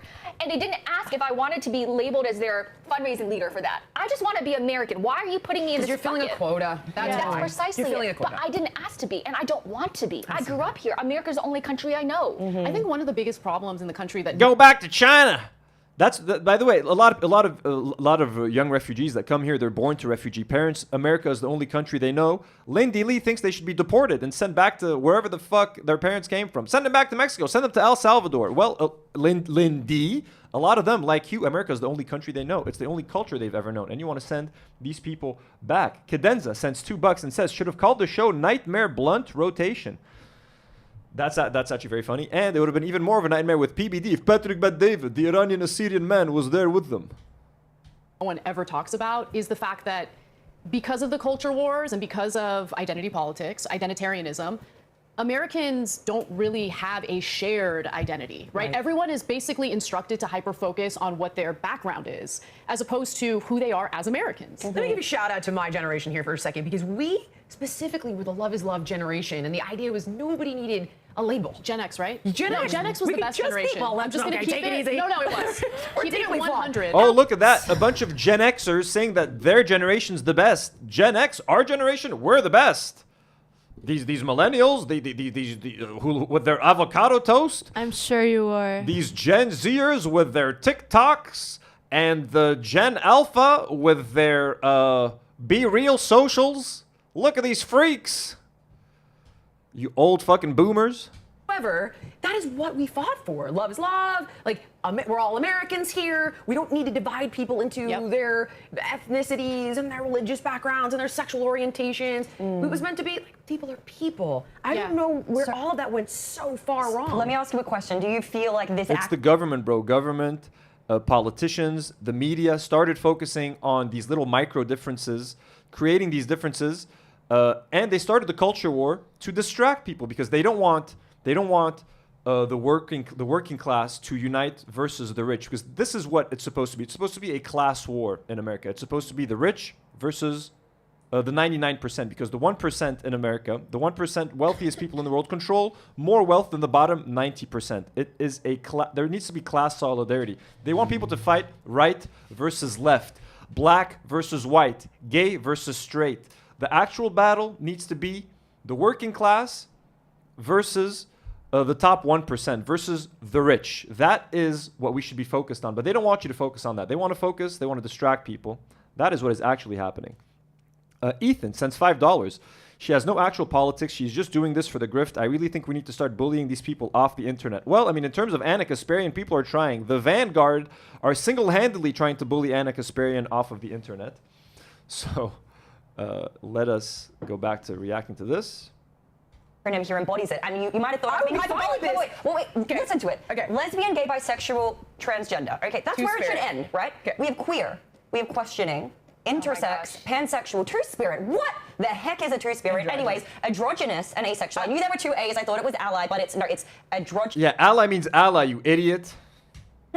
and asexual. Do you feel like One these thing types of acronyms ally or H for heterosexual is like all lives matter. It's the same energy. I know. Well, the only one that I don't know here is two spirits. The other ones all kind of make sense if I take a second to try to understand them. Okay, questioning. They're questioning. They're not sure yet, so they're questioning. Intersex is kind of like, maybe, is it like Iman Khalif, where someone's born with like different chromosomes, but their body is showing something else. That is what it is, but Iman was not. She's not intersex. She was she's XY. She was XX, but people were saying that she was born with XY chromosomes. Yeah. So that would be an intersex person if that was the case. Pansexual means you're attracted to anyone. No matter what. No matter the sex, the gender, no matter what they identify as. Two spirits, I don't know what it is. Androgynous, is that like a male that looks very female or female that looks very male? Is it just about looks, or do you have two sexual organs? No, I think hermaphroditic. that's right. Androgynous, I think, as far as I know, it's only about how you show yourself to people, and you can't like, really tell. People used to call David Bowie androgynous because he's a man, but he used to present himself kind of as, or used to look a bit feminine. If that's what androgynous means. It's when you're like, can't really tell. Nola Magnolia says two spirits is an indigenous way of existing that doesn't fit any of the other categories, frankly. Okay, so maybe two spirits is irrelevant here. And asexual is asexual. People who have no sexual desire. Mm-hmm. Basically, they're not looking to get sex. They're not interested in performing sexual acts. They're just kind of existing, right? So I think we understand most of these, and you don't need to be a fucking expert to know these. Androgynous is about expression. It's a neutral term. Yeah, it's not a gender identity. Yeah. So. Anyways, androgynous and asexual. I knew there were two A's. I thought it was ally, but it's androgynous and asexual. Do you feel like these types of acronyms are actually helpful? Sometimes I wake up in the morning and I have no spirit, so I'm kind of, are they really marginalized? Can I borrow one? Jeez.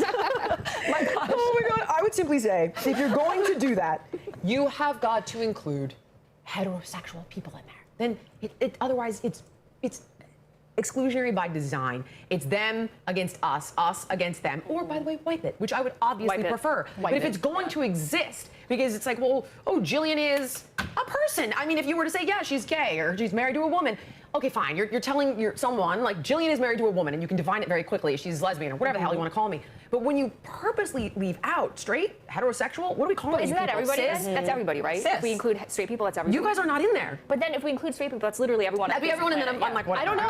We haven't included various kinks into that's right. Well, here's the thing. This is my other issue that I take with it, Jillian, is like, you hear of the MAPS, the minor attracted people, which is a community of pedophiles who are trying to legitimize being a pedophile as a legitimate sexual attraction. Well, we have one for that. And It's Who's trying to legitimize pedophiles, bro? Who the fuck is trying to do that? actually called pedophiles. I know, You can put a but P these if you people- identify. but I these- wouldn't do no, that, no, no, though. These people, they have a flag. They have a flag. They have an acronym. They're trying to rebrand away from the word pedophile, and in large part, they're using the LGBT community. And also, were they just saying that like straight people are oppressed? Sorry, I missed that, guys. Let's hear that 1 second. Okay, fine. You're telling someone, like Jillian is married to a woman, and you can define it very quickly. She's lesbian or whatever the hell you want to call me. But when you purposely leave out straight, heterosexual, what do we call it? Isn't that everybody then? You're purposefully leaving out straight. We're being oppressed. I'm being oppressed as a straight man, folks. I refuse. Where is my designation? Why am I left out of the alphabet? Why are straight people left out? Why are we so oppressed? It's so hard being a straight man. It's really so difficult. That's everybody, right? Cis. If we include straight people, that's everybody. You guys are not in there. But then if we include straight people, that's literally everyone. That'd be everyone, and then I'm like, what? I don't know. We haven't included various kinks into that That's group, right. Well, here's the thing. Oh, let's add kinks. Oh, Anna's being so funny. My other issue that I take with it, Jillian, is like you hear of the MAPS, the minor attracted people, which is a community of pedophiles who are trying Minor attracted people. MAPS. Okay, yeah. to legitimize. Ain't nobody trying to legitimize pedophiles. What the fuck are you talking about, Katniss Everdeen? Like the community does not accept that. What are you talking about? Like, Stop. Being a pedophile. That's Jeffrey a Epstein legitimate I don't. sexual I'm pretty sure the majority of gay people do not want pedophiles associated with them. attraction. Well, we have one for that. And It's there's- actually called pedophiles. I know, You can put a P if you identify. I wouldn't do that, though. These people, they have a flag. They have a flag. They have an acronym. They're trying to rebrand away from the word pedophile, and in large part, they're using the LGBT community, trying to latch onto it. And again, I don't think it's No one's anything about doing gay that. people. So If they're trying to latch onto it, I can guarantee you that the gay community is trying to unlatch them. They're like, no, you have nothing to do with us. Except if you're a gay pedophile, no gay person is supporting pedophilia. Because a lot of homophobes use pedophilia to make gay people look bad. Like, oh, you're gay. What do you like to fuck little boys? It's like, fuck no, bro. What the fuck are you talking about? They keep conflating pedophilia with homosexuality. hear it from me just there? but we anyway, can't- so it's so scary. it's attracting Take me back audiences. home, please. I know. I'm bringing you back to the center. I'm giving you go. I'm gonna let you put a this button is on what- this one, and then I'm giving you guys a choice between the last two topics. No one dared bring up this crap among Gen X. That's why I'm saying Gen X was like the more reasonable generation, right? The generation where you can have a political debate and the person you're debating with isn't automatically going to assume that you're a Nazi, right? Gen X, like they're the workhorses. They put their heads down. They work hard. They don't go Clinton around Democrats. judging other people. I'm The obviously 90s making a liberals. generalization Oh, yeah, the here, 90s really. liberals. But with that said, we have a lot of shortcomings without Yes. question, and we're very rigid in the way we approach things. We're slow. Just call this Gen X the fucking show. Call this Gen X the fucking Gen X view. Gen X takes. Is this what this is? Just Gen X is the greatest generation. What the fuck is this fucking old? Who's the show supposed to appeal to, bro? Who's the target audience for this, man? Gen X. Parks, does Gen X spend a lot of time on YouTube? Because if they don't, you guys are fucked. Parks sends $2 and says, hideous ghouls hiss venomously about the gays.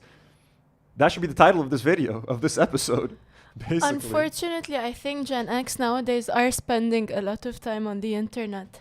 Hence what's happening. They're spending time on Facebook. That's what's happening. And fucking grok. To innovate, and there's a lot we could say about Gen X that's negative. And I know because I learned a ton from millennials and Gen Z. I'm just saying comparatively speaking. No. All those things you mentioned are good qualities, and I'm grateful that you threw those out there. Okay, I'm gonna give you guys a choice. We got 10 minutes. We can either, since we've been touching upon the Democrats and all of this wokeism and craziness. Wokeism. You've got front runners for 2028 on the Democratic side, jump ball, or we can address, as I previously mentioned, the woke right comments that Jordan Peterson had made a little while back on Rogan. Woke right, The Dem woke front runner? right, Yeah, woke I'm right. down for either one. I could probably contribute one of the work rights, to be fair. Sounds like you're I like deciding Peterson a little more. To be honest. Interesting. Yeah. Oh, you're Can you do both in 5 minutes? I'll give you 5 Probably and not. 5. Not this panel. no. I think the work right would be a good All right, one let's for look us at to it. dive Lindy, into. you win. Okay, you know what? Next show. Because we got 4 years to deal with who's going to be running the Democrats. Fantastic. Let's do on it. our next one, Sounds we'll good. start with that, and you'll lead it. All right, guys. Nat, play this clip for me. So you got Jordan Peterson on Rogan talking about the woke right, and this went viral, and I don't even fully understand it. So I'm hoping someone can tell me what this even means. Let it rip. Yeah, what will the ya? fuck does the woke right mean, bro? I know what the woke left means. The woke mind virus. Woke right, though? Teach me. a new theory of political psychopathology, and I like it quite a lot. Is this where the term the woke right comes in? Yeah, well, Lindsay is pointing at that, but he hasn't got the diagnosis exactly right. So it isn't woke. That's not the issue. It's not exactly I think one what level. they're talking about is like similar types of behavior. He is talking about that. Yeah, no, but what he's pointing. woke just lets you clarify in your head. Oh, it's like that. Yeah, but the problem is, it's like Antifa. Yeah, absolutely. But the problem is that that argument is predicated on the claim that the ideas are the problem, like the woke ideas, for example, on the right or the left. But that's not the problem. The problem is that 4 to 5% of the population, something like that, is cluster B. That's the DSM-5 terms: histrionic, narcissistic, antisocial, psychopathic. Or they have dark tetrad traits. They're Machiavellian. They're sadistic. That's about 4%. Okay, so the question is, how do these people maneuver? And the answer is they go to where the power is, and they adopt those ideas, and they put themselves even on the forefront of that. Right. But the ideas are completely irrelevant. Right. All they're doing is they're the Pharisees. They're the modern version of the Pharisees. They're the people. The fuck is he talking about, bro? He's saying fucking nonsense right now, by the way. Who use God's name in vain, right? As they proclaim moral virtue. Yes. Doesn't matter whether it's right or left or Christian. Thank you. Someone just said the same thing I'm saying. I cannot follow this at all, and I've tried 10 I'll explain. times. Give it to me in English and then dumb it down to 6th grade level. That's the Jordan Peterson way. They just say a bunch of fucking nonsense and try to sound intelligent while fucking saying it, bro. The whole backstory to this, and Jordan Peterson is touching on that backstory without actually naming names. Okay. And I thought this entire conversation was hilarious because he was essentially trying to convince Rogan to avoid having certain people on his podcast. Is that what was happening? Yes, Candace Owens, 100%. right? No. Well, maybe Candace Owens, but this wasn't really about Candace Owens. This was about 2 people in particular. One is Dave Smith, who's Jewish and a libertarian. The other individual was the Daryl guy? Yes, The Daryl historian. Cooper. I actually talked to Rogan about this. Yes. Daryl Cooper, by the way, I mean, go for it. I've listened to Daryl Cooper's content. I wanted to actually really understand who the man is before I jump in and start Anna, defaming him. Can you establish what the controversy is around him? And then since you've actually read the content, can you explain that? I don't know who So I didn't read. He has these very long. Yes, Fear and Loathing in Jerusalem. Fear and Loathing in Jerusalem is one of them. Right. The other one is called the Epstein Files. Anyway, he does these deep dives into some pretty controversial issues. A la Candace Owens. And provides context that you're not going to learn in history, class. And it's in books, but they're not the kind of books that most people are reading, especially in the context of education. So basically, Daryl Cooper's podcast series are interesting. I actually wanted to cross-reference and fact-check a lot of what he was... I have no idea who Daryl Cooper is, so I'm sorry I can't provide any context. I don't know if he's a piece of shit, if he's actually... I don't know shit about that guy. Can you look up Daryl Cooper a little bit, just so we get some basic idea? Reporting on in the Epstein Files, and I didn't find anything inaccurate, which I thought was interesting. I get it. So because of the fact that some of what he puts out there sheds maybe a negative light on the formation of Israel, there are those who are hardcore supporters of Israel who want to silence him. Okay. Can I? And by the way, Dave Smith, who's very well read, is a fan of Daryl Cooper and was defending him when he was on Joe Rogan's podcast. Now, Joe Rogan had... He's a Nazi apologist. Oh, great. Just Okay, nice.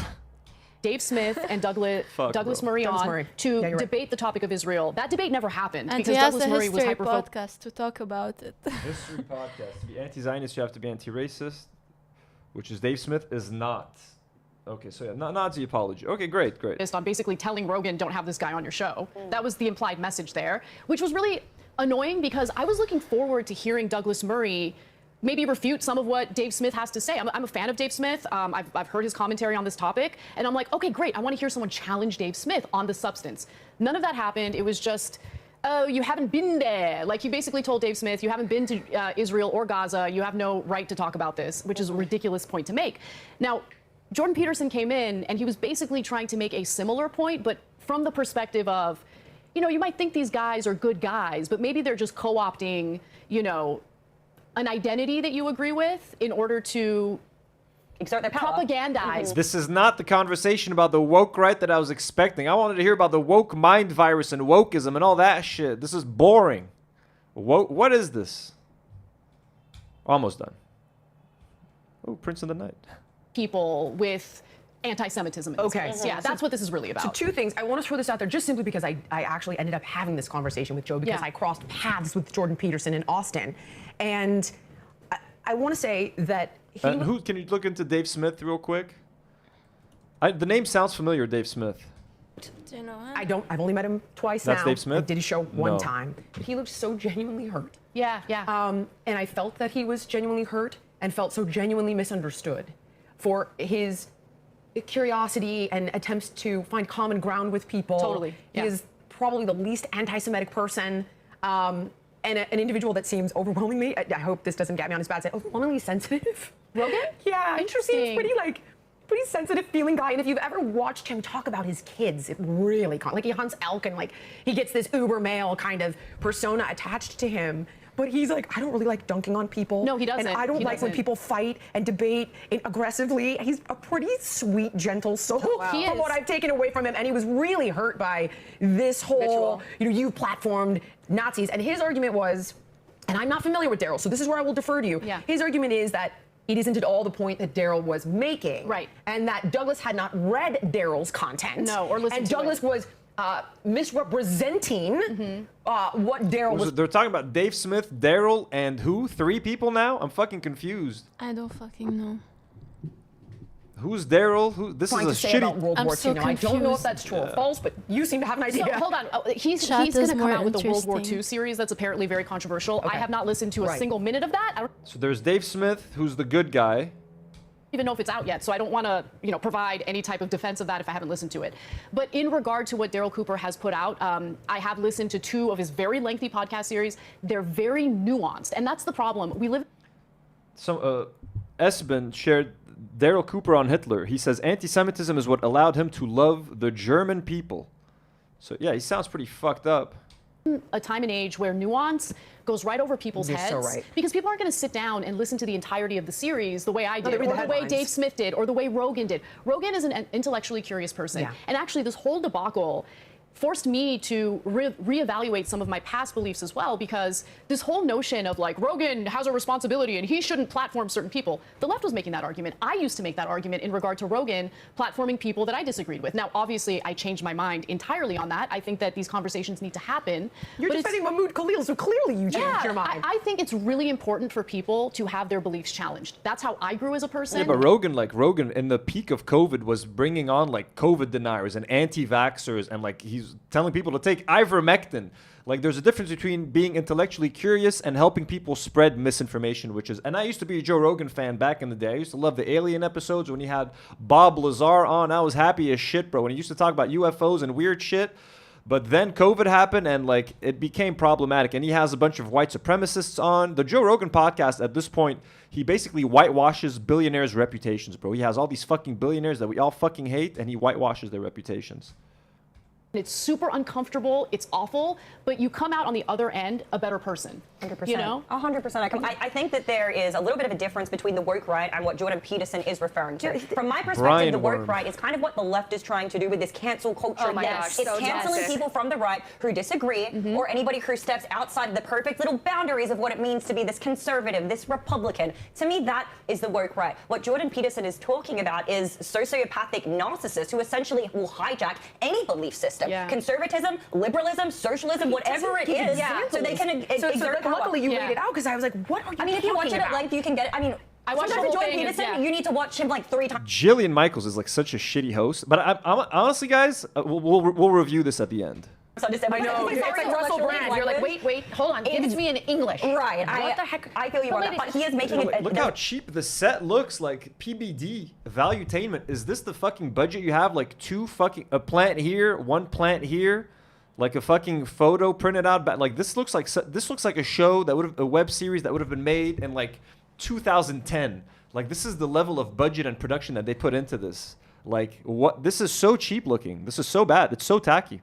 Clear distinction between the two, what he's talking about with Candace, and I believe he is directing some of it at Candace. I believe some of it is Yeah, I through the agree, whole I agree. Christ is King scenario, where they're saying that her touting Christ is King is inherently anti-Semitic. I completely disagree with that premise. I think that's completely wrong. To me, that has nothing to do with the woke right. There's another element to the woke right. There are so many MAGA gatekeepers. These very What the fuck is the woke right? No one has defined what the woke right is. They're talking about the woke right for 5 minutes, and I don't know what the fuck they're talking about. I cannot. What the fuck are you saying? prominent far-right influencers, and I'm not going to name names, but they all know who they are. And when you convert to the right, they will destroy you. I've not had that though. No, maybe I haven't necessarily converted to the right. You're Jillian fucking Michaels. Okay, you're untouchable. That is so not true. It's just true. You have this halo, but for someone like me and so many others, you have to go through like a communist struggle session, kind of. Really? And we've talked about it. I found it to be the opposite. Maybe because you're love for outside of politics. I think never- it's different yeah, I was if never you woken were up love for for the your left. political That's views. interesting. But you are universally loved by non-partisan people, like by Right, everyone. and also there is this one person. And you must have missed me being one of the most polarizing women of all time. No, we just love you, girl. I love you for that. That's okay. there is this person in the right-wing ecosystem who defamed me when I left the Democratic Party because she thought I was out for her lunch because I left the party. It's just, but it's the thing is, They're doing the same to Anna Kasparian, actually, because everyone thinks that Anna Kasparian is trying to do a right-wing pivot, and they're also getting mad at Anna. So it's just because they don't think you're genuine. It's because they think that you're grifters. They see that your career, or like you've decided that being on the left isn't making you enough money or isn't pushing your career forward. So your move to the right is a cynical fucking cash grab. That's why they don't trust you, Min D or Lynn D, and that's why they don't trust Anna Kasparian either. Email thing, by the way. It's significant because she is one of the biggest figures on the far right, and I had to shell out money for a defamation lawyer. I was spitting out, I was coughing up blood. It was the worst period of my life. What? It was so difficult. And I'm just saying that honestly, Republicans need to cut this shit out because the whole point of elections is changing people's minds and embracing them, not destroying them. Because they had a change of heart. And we've all seen how the people in the middle, everything the purple she people said, like she was always the victim, and everything she said, she's always someone's doing her wrong. But her parents came in legally, and that's all that matters. Her parents came in legally. That's why fuck trans people. We're going to shift this one way or another. Yeah. So moving a little bit more to the center and being more tolerant seems to be the most effective way forward. We are out of time. Closing words, anyone? This was fun. This was a lot of fun. I can't wait to do it again. It was awful. Lindy disagrees. Lindy got yelled at by Anna and hasn't recovered ever since, but she's been so scared of Anna for the rest of the show. Threw and everything. I was worried. I almost took cover, but I feel good about it now. We got It was fun. So hopefully this will be the first conversation of many to come. Please subscribe, follow along, hit the bell notification, click on the buttons that matter. And Anna, where can we get more from you? You can check me out over at Substack, where I write and do a podcast called Unaligned. You can also watch me on The Young Turks, youtube.com/The Young Turks. You can find me on X, Lindy Lee. I'm Lindy Lee on Instagram. She calls it X, so you know she's fucked up. You know she's got brain worms when she says, you can find me on X. Everywhere, you can find me anywhere, and I can't wait to chat with you. Also find me on Manette. Yeah, so you can also find me on Manette, Amy Dangerfield, and I'm also on YouTube as Amy Dangerfield as well. I'm just going to hang out here. You find me here. A57 says, I feel lobotomized after this. It was great. Same. We all feel lobotomized. Well, what do you guys think? So episode 1, they're at 115. I'm going to give this a like, folks. This was brilliant television right there. 120K views. Let's go. Let's see what the second episode. Welcome to Her Take. Where we Shut up. I can't hear you anymore. The second episode is at 65K views. What are they talking about? AOC, Kamala Harris, and 2028 Chaos. Her Take episode 2. Folks, I think we are going to, I'm going to want to react to episode 2, folks. What do you think, Nu? Did you hate this? Did you love it? Do you want to be my partner every time we react to a new episode of Her Take? I don't think I do. That was so awful. What Ethan says, Nude is beautiful and her accent is lovely. Fuck the haters. Well, thank you, Thank you, Ethan. Very kind of you, Ethan. So you wouldn't watch episode 2 of this? You would let me watch this by myself? I would watch it if I'm not tired and had a long day. I mean, I can't get... Listen, folks, do you guys I want us had to a watch really more? long day. I'm having long days every day, so... I feel I'm so sorry. much dumber. No, please, no more. Not today, folks. Today we're taking a break. I feel my time was wasted. Thumbs down. Really? I think this was genuinely just because it was so bad. Like it's just nice seeing these 4 Republicans essentially arguing all these fucking cringy topics, or they're making it cringy. Sure, it was, but like I'm so sick of explaining our point of view and. Look, I'll be honest, guys. I'm gonna watch episode 2. Not right now.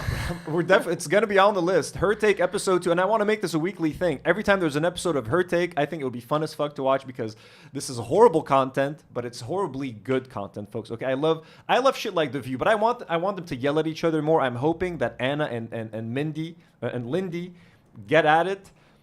Abel liked it. Abel said I love this episode. So. KMA says good content but rage-inducing. This is why we watch this, folks. Let's get angry together. If I watch this alone, I would lose my fucking mind. But doing this together, I think it makes it a lot more palatable. We're gonna let you guys go. Let me just take a second to thank some of our patrons. Real quick, some of our VIP patrons. And by the way, patrons and members, I did an exclusive live stream on Sunday. It is available for members and patrons to live stream. The link is posted on Patreon, and the link is posted in the community posts tab. It is an exclusive link for members, so you guys can catch up. We reacted to the AB and Lena 8-hour stream. I did like 2 hours of that, so if you guys want extra content. Let me just take a second to thank some of our God tier patrons like Elia Al-Mujabbir, Jack Sleeman, Dominic Selzer, Daniel Nechle, Emma Watson, and a rose for you. Superhero patrons like Joe Sfer, Muhammad Umroueh, Jessica Ann, and Brian Hernandez.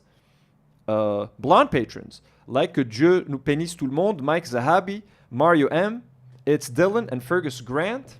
And by the way, username Matt sent another $2 and said Nude is 100% right. It is so bad and stupid. Well, username Matt, you're lucky because we're going to react to episode 2. Maybe this week. I'll probably be on it. You see, you like it. Don't pretend like you hated it. You see? I like it because chat makes it fun. It's fun. Look, it's fun. Watching horrible content is way more fun than watching good content. I gotta say. I'm just sick of trying to explain and correcting people, and they're not even listening to us. Like, we're just screaming at the screen. What's good is that they're teaching us about America right now. And our chat agrees with us, so like, who are we screaming this at? But let's be real. There's not much that we can teach them. They can teach us, though, Noor. I'm here to learn about America from these women, and they're giving us, they're giving us free Noor. They're saying free Noor. Okay, we're gonna free Noor. We're almost done, folks. We're almost. Let me just thank some patrons. I love you, chat. Let me just cut back to me here. Here's the link to our Patreon, folks. Let me thank some brand new abductee patrons. Ink, Sid O. Mapache, Victoria Inesley, Jax from the Mortal Kombat games, and Joy Bryant, and blonde patrons Danny, Julia Kiskula, and Kia Lisi. Thank you so much for supporting us on Patreon, folks. If you'd like to support an independent Lebanese YouTube channel, you can do so on Patreon by checking the link below, picking a tier that's right for you. You can support, a lot of you have supported us by becoming members. Thank you so much. By gifting memberships, thank you so much. By sending in super chats, thank you so much. We love you all. We have been streaming for 3 hours, so we are going to let you guys go. Thank you so much for tuning in. This was super fun. I want to watch the episode 2. I hope you guys would join us for some more brain-rotting content. Much love to everybody. We will see you soon. And as always, we're going to have a full episode of the podcast this Thursday, along with the crew. So tune in. We're going to look at the best moments from AB and Lena's live stream, reacting to us. We're talking denims. We're talking loaner box, whatever is relevant. We love you, folks. And as always, to know.